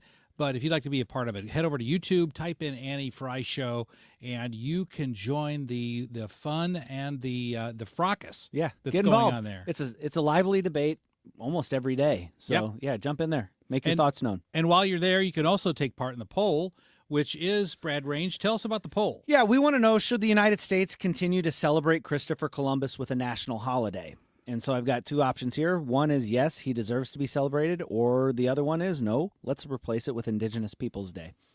Super easy question. Very loaded question. Very loaded question. Love to hear your response. Head over to youtube.com, put in the Annie Fry Show. You can vote. You can be a part of the show. I would say don't look at me if I'm on camera, because I truly do have a face for radio. So, and you some can look say, at me. Look at Brad Range. You can look at me. He does not have a face for radio. Some also say I have a voice for print. So that's up to you. You can comment on the comment sections about that as well. One of the things I've been public about this, and that is that I'm not certain of the Letitia James prosecution. I'm not sure of the grounds that it's been going on as far as the legal foundation of her indictment. I'm not sure that it's rock solid. I've got some questions about it. But here's what I found fascinating when our own favorite former Vice President Kamala Harris chimed in on this. This is what she had to say about the indictment of Letitia James. You look at what's happening in terms of the weaponization of the Department of Justice, to your point, going after the Attorney General of the state of New York, who a previous prosecutor, who I'm told was a conservative Republican, reviewed the evidence and decided that there was not enough facts to charge her with a crime, and she has been indicted. And what we see is that the rule of law is very much under attack by this president, who thinks that the Department of Justice is his personal lawyer and is basically subverting the will of the people around constitutional safeguards. Let's break down what Kamala Harris said, because to me it's laughable. Laughable what she said. And here's why. She says that the Letitia James, what's going on there is the weaponization of the Department of Justice. Well, let's look at how lawfare and the justice departments of states and federal governments were weaponized during the 4 years between President Trump's terms. You had the New York hush money case filed by prosecutor Alvin Bragg. Alvin Bragg literally ran for office, and his campaign slogan was, "Elect me and I will go after Donald Trump." Talk about weaponization. Yeah. If you look at the charges that were brought against Trump in the so-called 34 felony counts of falsifying business records, the prior prosecutor looked at it and said, there's nothing here. There's nothing here to prosecute when it comes to Donald Trump. But Alvin Bragg did it because it was the weaponization of the legal system to go after a political enemy. Also, the actual charges against Donald Trump, the statute of limitations had already expired, and they had to use what's called a legal bootstrap to even bring the charges. And thankfully, those charges are all gone. It was an unconditional discharge, and that disappeared. But had Trump not been reelected, that weaponization of the New York Justice Department justice system would have continued against President Trump. Let's look at the federal classified documents case in Florida. President Trump was indicted on June 9, 2023. Prosecutor Jack Smith was very open about his personal desire to put Donald Trump in prison. That's what you call the federal weaponization of the Justice Department going against Donald Trump. That happened. Let's look at what happened with the election interference case in Washington, D.C. There were 4 felony counts filed, though also by whom? Oh, yeah, Jack Smith filed those charges as well. That case ended up getting dismissed because the court ruled, and I believe that was Judge Chutkan, dismissed it because she said, well, now that he's been elected president, you cannot prosecute a sitting president. Then you go down to the Georgia interference case. That was, she pronounces it Fani Willis. I've always said Fannie Willis. Yeah. You can't tell me how to pronounce a name, so I preferred Fani Willis, F-A-N-I. And Fani Willis prosecuted. She also made her desire to prosecute President Trump the reason, not because of what he did, but because of who he was. Now, putting all of this into a blender here, do I think that that weaponizing the justice system is good for going against political enemies? No, I do not. I don't. But what I reject is people like Kamala Harris who don't see what was done for 4 years against Donald Trump and won't acknowledge that as weaponizing the legal system to go against political enemies, who say that was okay, but what's going on now is wrong. You need to look at the log in your own eye before you start talking about the speck in someone else's eye. And they did it for 4 years. That doesn't mean it's right to do it now. Right. However, if you're against the weaponization of the justice system, you should be against it coming from both the right and the left, not just one way. Yeah. I don't know if this is weaponization, though. Like, I think that she actually broke the law. And the irony to me is the law that she's accused of breaking is the same one that they accused Donald Trump of breaking with the Mar-a-Lago property. Correct. Right. That she... But before Donald Trump was charged with it, no one's ever been really charged with that type of criminal activity before, because it's viewed as being a clerical error, not actual fraud. And I'm not sure of it. And if you look at Comey, I'm not putting Comey in that category because he lied to Congress. And if you lie to Congress, you need to be held accountable for that. So I don't see that at all. Letitia James, I'm not so sure. If you look at the Fed chairman. Not the Fed chairman, but the member of the Federal Reserve who's being questioned about listing on 2 different houses as their main residence. I know that's a lot of folks have done that by mistake. I've never heard of anyone being prosecuted for that. Yeah, there's that one, and then there's the one where she incorrectly listed the number of units in a building in New York so that she could get a better rate, because if it had 5 units... That's different. Yeah. That's different. You've got a definite monetary reason for that type of fraud. There was a 4-unit versus 5-unit discrepancy in that, and it had something to do with renting that property out. Correct. But as Kamala Harris comes out and attacks this idea of weaponizing the justice system, she needs to clean her own house. And I would actually respect her if she would come out and say, what I see happening right now is lawfare. But you know what, Democrats, we've been guilty of the same thing.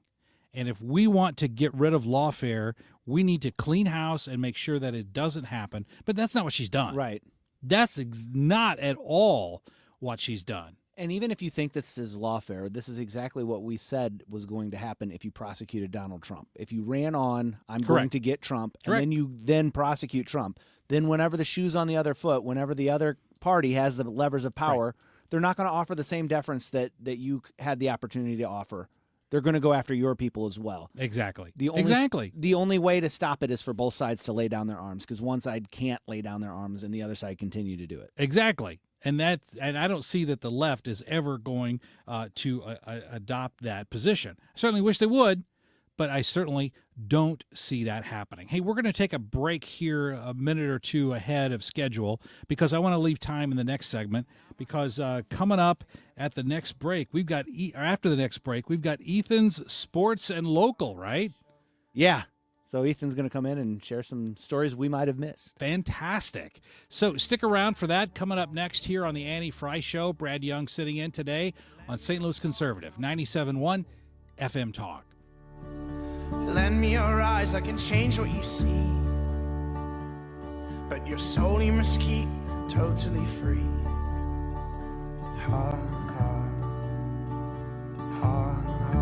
You've got your whole life ahead of you, so choose a Medicare plan you can count on. And that's what you get with a Medicare Advantage plan from United Healthcare. With more than 45 years' experience serving its members, United Healthcare has plans with low monthly premiums that fit your life today and as your needs change tomorrow. The Medicare annual enrollment period ends December 7th, so go to uhc.com/Medicare today. United Healthcare Medicare plans. It's Medicare coverage Missouri can count on. This is your chance to win a free basic handgun skills class from the Range St. Louis West. Mark Cox here, 14803 Manchester Road in Baldwin is where the range sits, and you got to go. This is ideal for beginners, expert instruction. They have it available in a women-only class if you're more comfortable. Normally the class is $135. You can win right now, therangestl.com/971. Again, therangestl.com/971. Hi, I'm Bob Kershaw with Retirement Advisory Group. Are you worried about market volatility? Are you concerned your money won't last you through retirement? Hi, I'm Tammy Kershaw, and as a family-owned business, we are committed to protecting your retirement, whether you're nearing retirement or already retired. We have a lot of folks that aren't aware of all the new investment choices that are available, which give you growth and protection from losses at the same time. Are you aware of all the fees that you are currently paying? We can show you how to avoid those fees. So come in now for your free retirement review and get a second opinion on your retirement plan. And just for coming in, you'll get a copy of our latest edition book, Your Key to a Worry-Free Retirement. Let us show you how to retire with confidence. We are proud to say we haven't lost a penny of our clients' money in 39 years, and we won't lose a penny of yours either. Let our family help your family. Call us now at 314-993-9494 or go online to retirementkey.com. That's retirementkey.com. If you want thick, healthy, gorgeous hair, then you need Hair Volume from New Nordic. Available as a tablet or delicious gummy, Hair Volume is available online at Amazon and NewNordicUSA.com or in the hair care aisle at your local CVS. We know there's a lot that can go on during one night of baseball. Long home runs, epic pitching performances, catches that defy space, time, and gravity. Climbing the wall, did he catch it?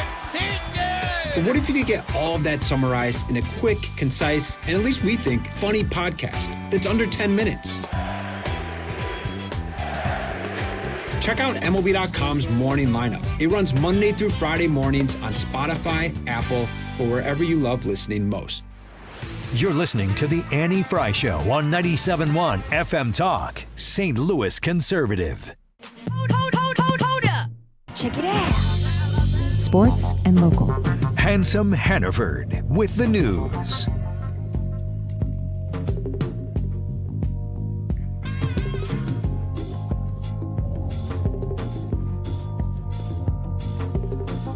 Here we are. Welcome back to the Annie Fry Show. Brad Young sitting in today. And as I teased before the break, it's time for Ethan's Sports and Local. Hey, Ethan. Brad, how are you doing? I'm doing well, sir. Good to see you. What did you think of that intro there? You know, I would say that it's different. I particularly like the reference to to you. That was pretty interesting. You know, Ryan Wiggins has a way with things. Yes, he does. See, when Ryan's not here, I guess that's probably the best way to put it, because you could argue words. There's a lot of things. He has a way with things. And just to fill you in, Ryan has made so many different intros for my segment that we now have them in. I'm sure you've heard of a hotkey for those that don't know. Rotation. Yep, a rotation of hotkeys where Brad can click on this button and it'll, in random assignment, pick one of the intros that he has created for Ethan Sports and Local. And that is why, when we come on, we literally have no idea which one is coming now. None. Sometimes he'll throw in new ones, but man, the first, what would you say, Brad? 2 months? He made a new one every day, just about? Every day. And we got some really good ones from the chat, too. They would put on there, like, what time is Ethan in the Giant Peach? Yeah, they would just make up random ones. So it's definitely become a thing now where the chat gets involved. So let's go ahead and let's dive into some weekend recap. I like to, on Mondays, discuss some of the sports events that took place over the weekend. I'll go ahead and start with the St. Louis Blues. They left a sour taste in my mouth that would have been Thursday night, when in the home opener, they got pummeled by the Minnesota Wild. Final score was 5-0. Well, they played against the Calgary Flames on Saturday afternoon, and they won this game 4-2. Looked really solid in large part, in my personal opinion. Jake Neighbors, his hometown is in Calgary, near Calgary. He scored 2 goals. Pius Suter, one of the newest Blues, one of their big additions over the offseason, scored a goal as well. And who scored? I'm trying to remember who scored. Robert Thomas. Robert Thomas had a great goal where he top right corner, beautiful goal. And those were the 4 goal scorers for the St. Louis Blues. Joel Hofer started in net. He saved 27 of 29 shots. And overall, a much better showing than what we saw from St. Louis in their first game of the year. And I think a little bit more on par with what we expected to see from them going into the start of the year. Yeah, the first game was a disappointment, and I wasn't sure, as I'm not a hockey aficionado. I watch a lot of games. I usually go to several games a year. Can't say that I'm an expert on it. But as I was reading about the first game against the Minnesota Wild, I didn't know if it was a case of the Blues just underperformed or Minnesota was that good, particularly on defense. So I didn't know, because I'm not that familiar with Minnesota Wild. But then when I saw how they bounced back against Calgary, I felt a lot better. A little bit of both. Minnesota has a good team. They're going to be fighting for a top 3 spot in the Central Division, as will, I think, the Blues. I think both teams have a fair shot at that 3rd spot in the Central Division. However, what it really came down to was a couple of bad bounces early in the game. St. Louis had the first 14 shots of the second period and couldn't find a way to put one in. Gustafsson, the goalie for the Wild, is very good. And in the latter half of the game, it kind of got out of hand for St. Louis. So a little bit of both, but you said it. They responded very well. A lot of that, there's a lot of veteran leadership on this team, but they also have excellent coaching. And, they're not going to tolerate that kind of play multiple nights in a row, and they didn't. Good. And so now the Blues, a record of 1-1 in their 2 games up to this point this season. They play tonight against the Vancouver Canucks. Puck drop at 6:30. That one is in Vancouver. And I believe that they are back home on Wednesday.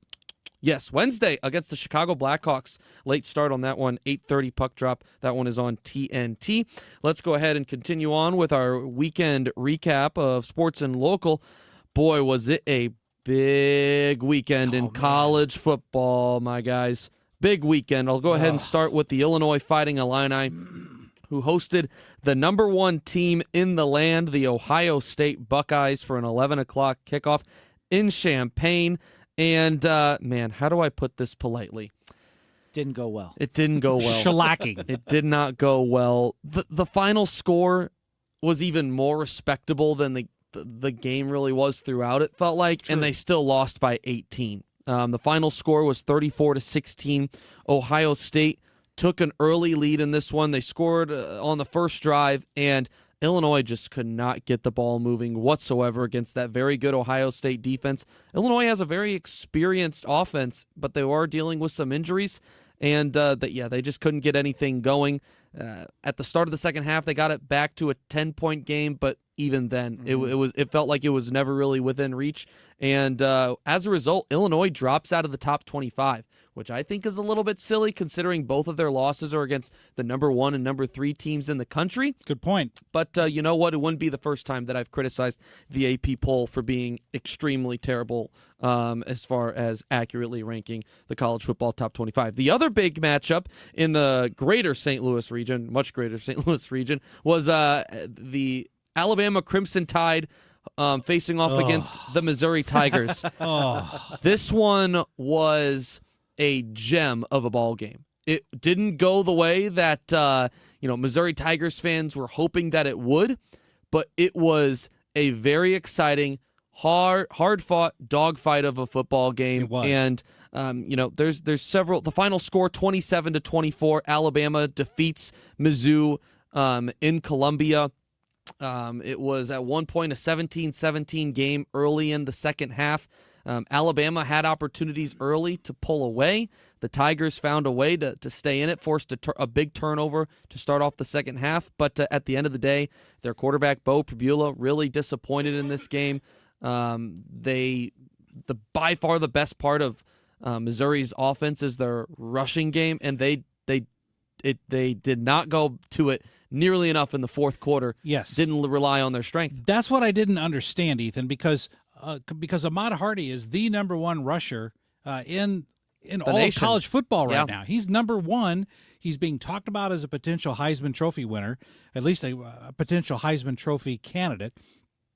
And yet they seem to forget that he was part of the team. I mean, it wasn't, at least from my analysis, it wasn't that they tried to use him a lot, and Alabama had such a good defense against the run that he was shut down. They just didn't go to him enough. And I'm thinking, if that is your strength, was it an effort to say, well, they're going to be planning on protecting and going against Ahmad Hardy, so we'll go with other people in order to counteract that? I don't know what the strategy was, but it didn't work. Everyone is asking the same question because no one quite understands it. The running game worked for Mizzou. Ahmad Hardy, they were averaging 5 yards per carry. Ahmad Hardy, Jamal Roberts, and their quarterback, Bo Pribula, they still ran for 160 yards, but they abandoned it in the fourth quarter. Yeah. So, and Bo Pribula, like I said, the Mizzou quarterback, looked lost in large part all day long, excluding literally their first drive and their second last drive of the game. So, they went back to the pass, and it just didn't work for them. So, Bo Pribula is going to have to be better if the Tigers want a chance at the college football playoff. And they'll have another test this upcoming week because they'll go on the road and they'll face Auburn. And while Auburn is not as good as Alabama, that is a tough place to play, and it is the SEC where it's anyone's game. Anything can happen. Tell me, because I didn't see this today. I was too busy doing my real job this morning that I didn't get a chance to look. So how did this loss impact Missouri when it comes to the AP poll? Good question. So Missouri was ranked 14th going into last week's game against Alabama. They only dropped 2 spots. So the AP poll recognized that this was a close game, that despite not playing their best, that they stayed within it. So they only dropped 2 spots. I think there's still a lot of confidence that Missouri can be a good team, and they're going to have some opportunities to prove so in upcoming weeks. But, not a huge drop. And what will really matter is we're just a couple of weeks away now from the college football, the first college football playoff ranking coming out. I believe that's after week 8. So that's really where we will get an idea as to the people that decide who makes the playoff, how they view the Missouri Tigers. Well, and Brad Range, you had a great comment before the show started today. You and I were talking about it, and because I watched the game, 2 of my 3 daughters went to Mizzou. My wife went to Mizzou. I didn't go to Mizzou, but my money did. And so I've been tracking Mizzou pretty closely. But you had a great comment, putting it into perspective about how would we, if you were asked a few years ago, what was your comment? Yeah, I said if I would have told you that 5 years ago that Missouri would be in the SEC going toe-to-toe with Alabama, and even though they didn't win, they lost by 3, you'd take that. Yeah, yes. Absolutely. In that context, you say, yeah, I would be excited to know 5 or 10 years ago that we'd be going toe-to-toe with Alabama and just losing by a touch or by a field goal. You'd say, yeah, I'll take that every day and twice on Sunday. So I would definitely take that. But it's interesting now. We've come to expect a lot of things from the Mizzou football program. We're disappointed, obviously, but yes, in context, we're doing very well. Yeah, the Eli Drinkwitz has completely turned around that program. Yes, and yes, and he you know, has. I think what makes this one for Missouri fans sting so much is there were opportunities. There were opportunities to win this game. Alabama left open chances on the field and there were some silly mistakes made by Mizzou that you're looking back and you're saying, man, the one thing here, one thing there. Fake punt in the fourth quarter. There was a silly taunting penalty early in the game that I didn't get that taunting penalty. He did hardly anything. Well, say what you want. The rule is no taunting, and the guy got in his face, and you could argue it's a subjective decision, but just don't do it. Don't be dumb. And it was a dumb taunting. But isn't that a rule for life? Don't be dumb. Don't be dumb. Don't be Zion dumb. Young was dumb on that play. So Alabama defeats Mizzou 27-24. The Tigers will face Auburn this upcoming weekend. This was huge news in Major League Baseball this morning. Former Cardinal manager and was current manager of the San Diego Padres, Mike Schilt, announced his retirement from managing in Major League Baseball from the San Diego Padres after only 2 seasons there. The Padres confirmed that 57-year-old Schilt's decision on Monday. He released a letter that was put in the San Diego Union Tribune, and it's quoted saying, "The grind of the baseball season has taken a severe toll on me mentally, physically, and emotionally." This is a guy that had a lot of success during his time managing in Major League Baseball, both with the Cardinals and with the San Diego Padres. Went 183 and 141 during his time as a manager, led San Diego to back-to-back postseason appearances. They won 90 games this season. They were eliminated by the Cubs in the wild card series. A.J. Preller, the general manager of the Padres, was quoted saying, "His dedication and passion for the game of baseball will leave an impact on our organization, and we wish him the best in his next chapter." But this is a shock for Major League Baseball. Bombshell. Because I think a lot of people in baseball would have said he was one of the better managers in the game. Yeah. And such a short tenure managing. I mean, he took over from Mike Matheny in 2018, about halfway through the year, and quickly the interim tag was removed. I think it took a month, if that. And, then was fired from the Cardinals after the 2021 season due to philosophical differences. Still think that was a terrible decision made by John Mozeliak. But in the past now... One of many terrible decisions by John Mozeliak. He has had some poor decisions here made in the last several years. There is no doubt about that. But yeah, a huge surprise to Major League Baseball. Former Cardinal manager Mike Schilt is retiring. It'll be interesting to see if he finds his way to any other sort of position in baseball, whether it be front office or something like that. He's just such a brilliant mind for the game. I'd be surprised if he is completely done forever. Good point. But I can understand the grind of the baseball season, to me, is enormous, the grind. And particularly when you compare it to football. I mean, the football season, I forgot what the number of games are now. 16? Yeah, 16 games. It's 17 now. 17 games, versus 150-something games in baseball, whatever the exact number is. That grind is just phenomenal, and it has to wear on somebody. It really does. One final story here for sports and local. St. Louis-raised stand-up comedian Nikki Glazer will be filming a Hulu comedy special during her next 2 hometown shows. She'll be performing at the Fabulous Fox Theater on Friday, October 24th, and then the following day, Saturday the 25th, as a part of her Alive and Unwell tour. The Hulu comedy special will be filmed over both nights with live St. Louis audiences. The upcoming special will stream on the Disney Plus and Hulu internationally sometime in 2026. Glazer, a graduate of Kirkwood High School, has had several nominations for Emmys, Grammys, Golden Globes, etc. But kind of exciting that she's going to be doing something like this in St. Louis. And we've seen her kind of involved with different teams. I think they had a Nikki Glazer Day at Busch Stadium this past year, and she announced the first overall pick in the 2025 NHL draft for the Blues last year. So Nice. it's cool to see St. Louis celebrities embracing their hometown. And once again, Nikki Glazer is here. And speaking of comedians, I think Nate Bargatze is going to be here in January. I'm not going to be able to go, but he's being pretty open to the fact that he's going to be stopping his stand-up comedy career in the not too distant future. Yeah. So that may be one of the last chances to see Nate Bargatze live. Yeah, so get your tickets while you can in January. There you go. And there you have it from Ethan, the Ethan Sports and Local. Ethan, great to talk to you, my friend. Good to see you. Pleasure as always. Thanks for coming on. Hey, we've got a couple of more segments here as the Annie Fry Show is winding to a close. We're going to talk about free speech in the next segment. What is it? What do people think about it? And does it even exist on college campuses? Brad Young sitting in for Annie Fry on St. Louis Conservative, 97.1 FM Talk.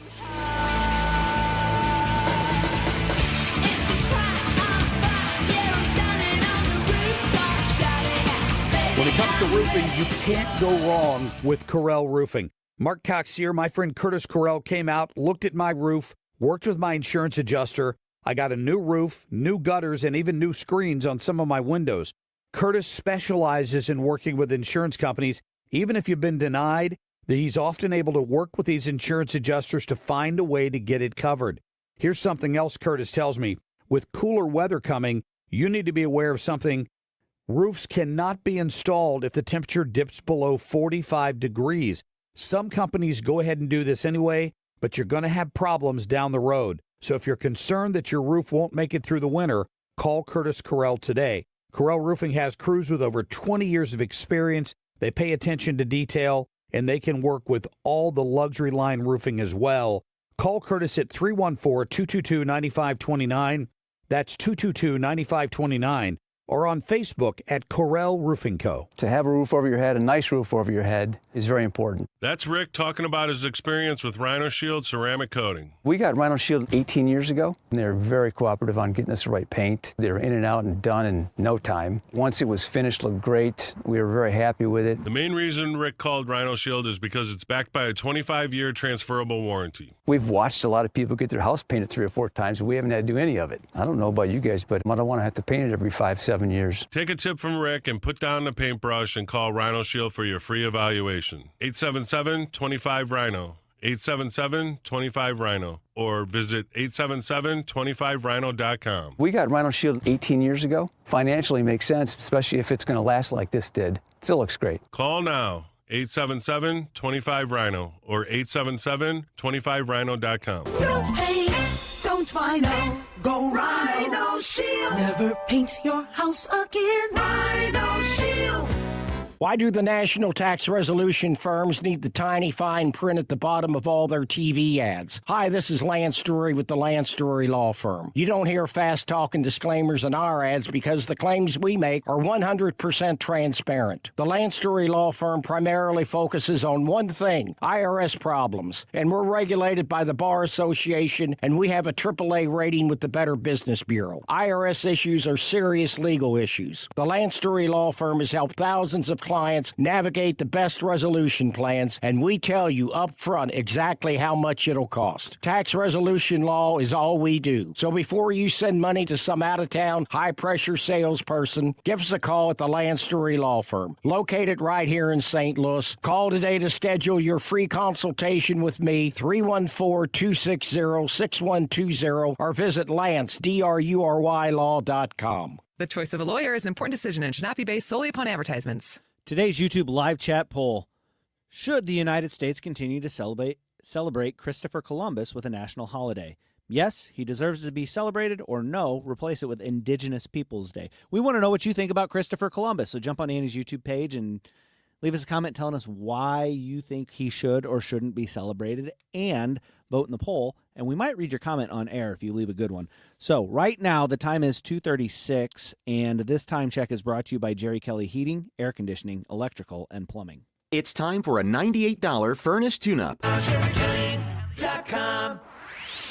Built in the heartland, for the heartland. 97.1 FM Talk, St. Louis Conservative.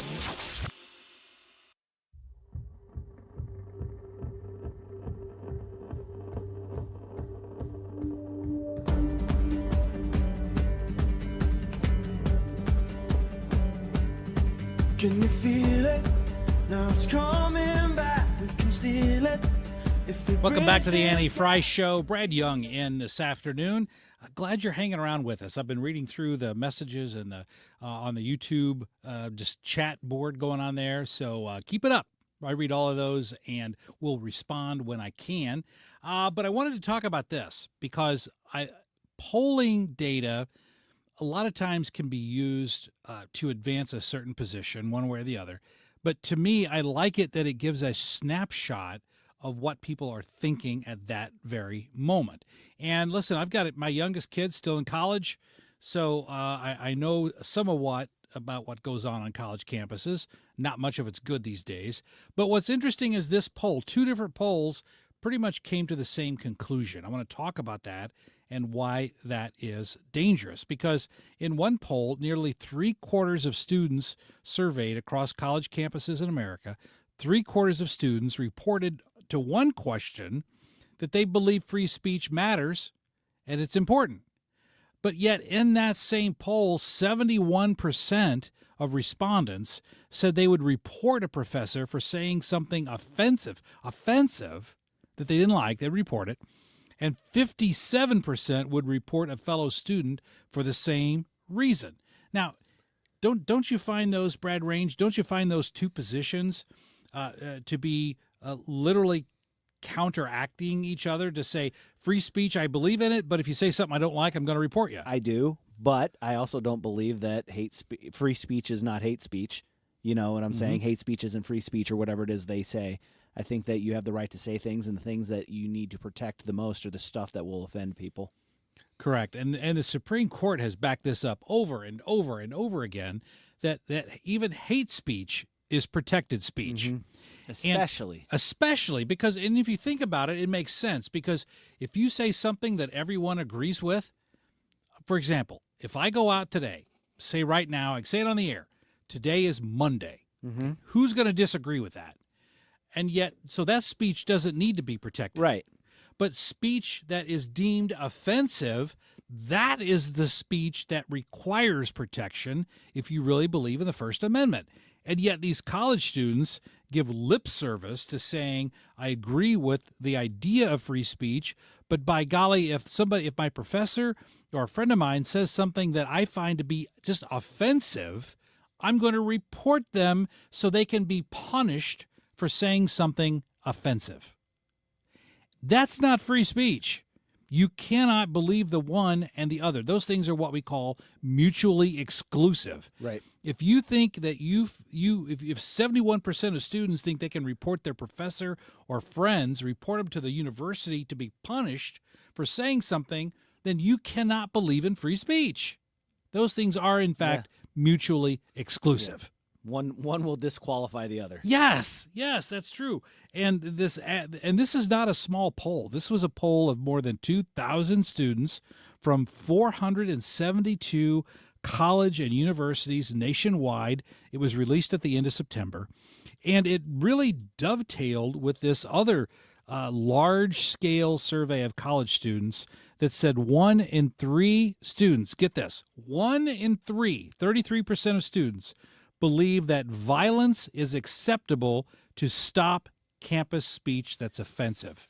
Think about that. That's not good. 33% of college students. So whenever Ann Coulter would go and speak on college campuses, students would light cars on fire. They would set trash cans on fire. They would break windows. They would do all of these things like we saw after the George Floyd situation. They would do that because, oh my goodness, my ears are so pristine that they cannot even contemplate hearing something to which I disagree. That's crazy, that if you think it's okay to destroy property and to commit acts of violence in order to keep yourself from hearing something that you find offensive. That's not free speech. And yet a third of kids on our college campuses believe that today. And I found in so many circumstances that our college campuses today are really nothing more than factories for socialism. That they take our kids, we pay them thousands of dollars to educate and train up our kids in how they should think, and they ended up turning them into socialists. Because that's the product that's coming out. Yeah. Now, this isn't new. This has been going on forever. I remember when I was an undergraduate down in Carbondale, I was getting my undergraduate degree in Carbondale in the 80s. And I was there, and I had a criminal law class. This was undergrad, not law school. I had a criminal law class. And I won't go into details about the topic because it would take me a long time and it wouldn't be interesting. But as I was arguing with the professor and the students in the class over this point of legal procedure, the teacher said to me, I'll never forget it, she said, "Brad, you realize that everyone in this room disagrees with you, including me." And I said, I'm not making this up. I said, "You're right. But even if you go out and get 24 more friends to back you up, I'm still going to be correct on this." Yeah, it's not a popularity contest. I don't care how many people disagree with me. I'm right on this, right? And so she laughed, and I've always given this professor credit because her and I agreed on nothing. And of course, I got an A in the class. And yet today, I think that if I were in college today with that same attitude of, I don't care if everyone in here is a socialist, I'm going to tell you the way things are. Mm-hmm. And it doesn't deter me from teaching you the truth, even though you're wrong. In fact, it encourages me to keep going, right? If I did that today, I would probably have professors that would flunk me because I disagreed with them rather than give me an A because I excelled in the course. That's ridiculous. Don't you think that would happen? Okay, so here's my story. I went to MOBAP. And MOBAP has, for lack of a better term, a Calvinist doctrinal theology. I understand. My church's background is Arminian. Okay. When I went to MOBAP, I was, quote unquote, on enemy territory. Not really.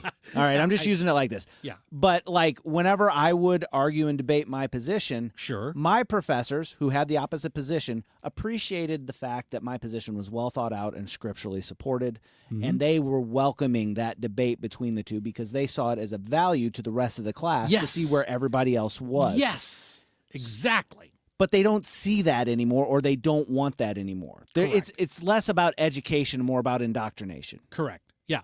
This isn't MOBAP I'm talking about now. No. Now I'm talking about colleges. Colleges in general, right. Yeah. We want to indoctrinate you to think the way we think. We don't want to challenge you to be a critical thinker. Right.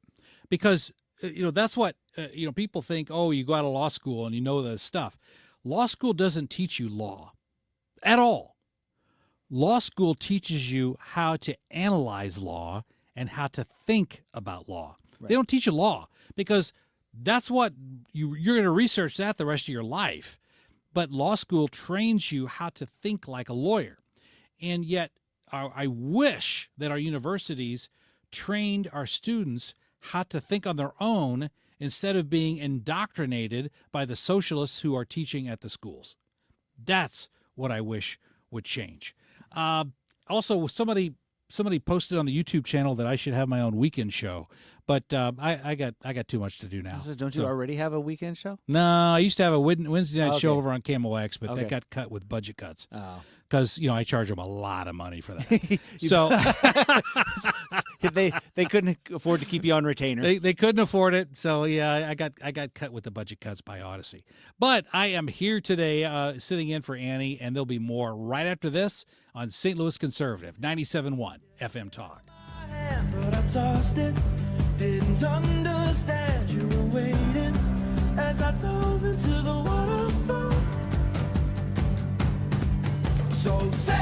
Hi, it's Brian Kilmeade. Congratulations to 97.1 FM Talk on 25 years. For me, you've always been so important and a part of my day. Knowing that St. Louis is listening has made this show worth doing. Cheers to the next chapter. No need to get technical on heating and cooling. We all want our houses to cool, correct? When it's heating season, we want them to heat, correct?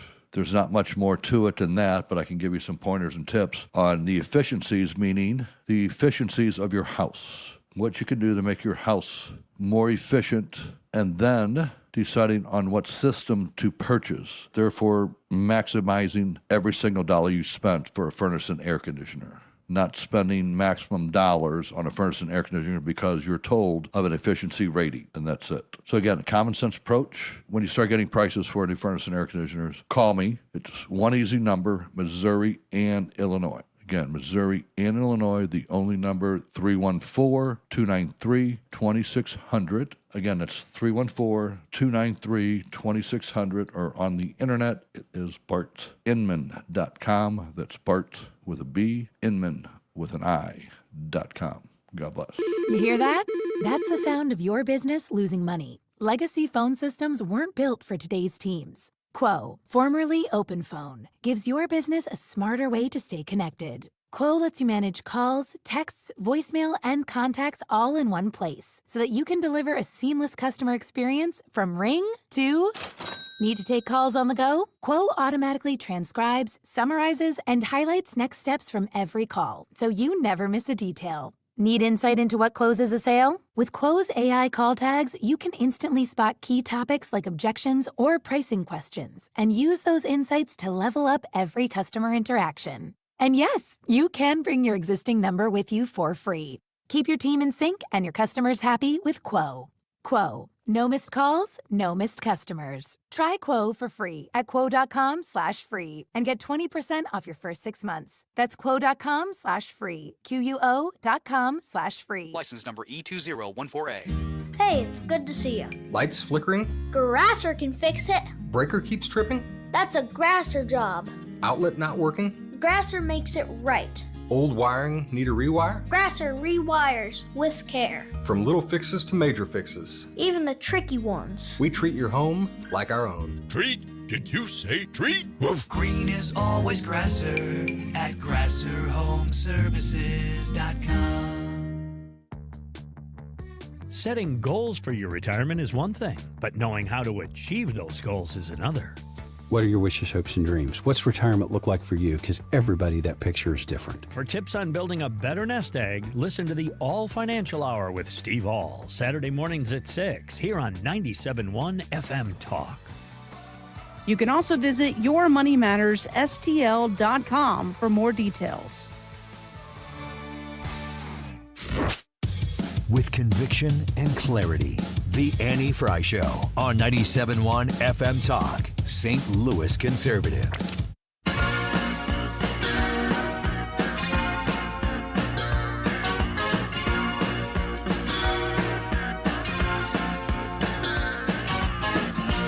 Sliding in here to the last segment on the Annie Fry Show. Thanks for sticking around with us through the show, and I do appreciate it. We talked a little bit about free speech last segment, and there's another free speech issue that hit the Supreme Court last week. I just want to touch on this before we wrap up the results of our YouTube poll.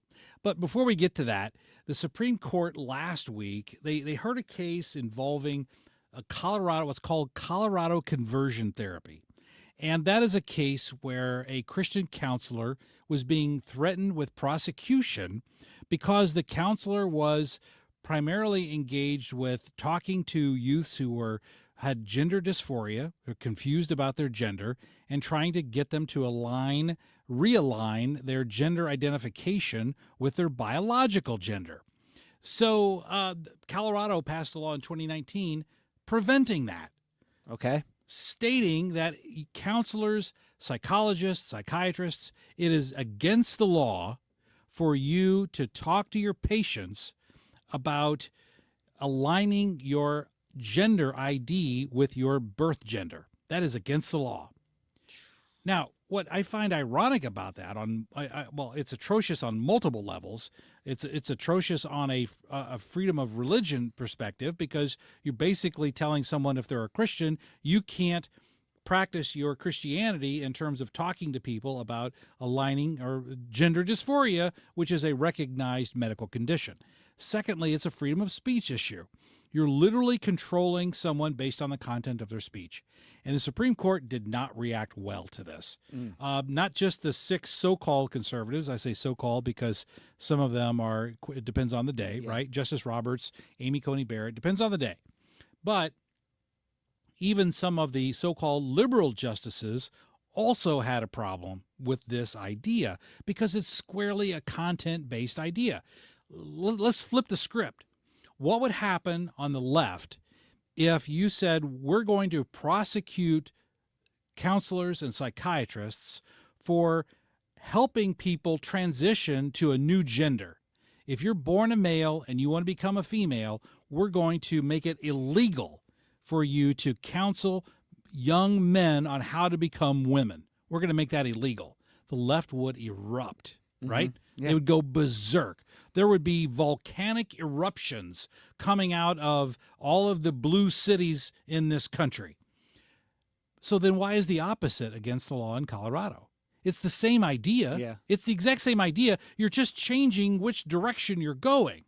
But from the left, that's outrageous. How can you do that?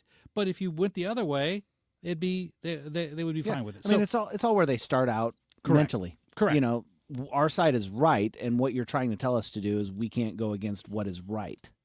And even Justice Alito pointed this out in the oral argument. He said he was talking to the plaintiff in this case, or rather the attorney defending the law in Colorado, the defense attorney, and he said, "It seems to me your statute dictates opposite results in these two situations, meaning transitioning from male to female or transitioning back to your birth gender. It dictates the opposite results. That looks like blatant viewpoint discrimination."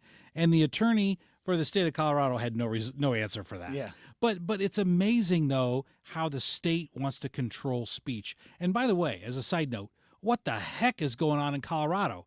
Colorado is the same state now for this conversion therapy is now banned.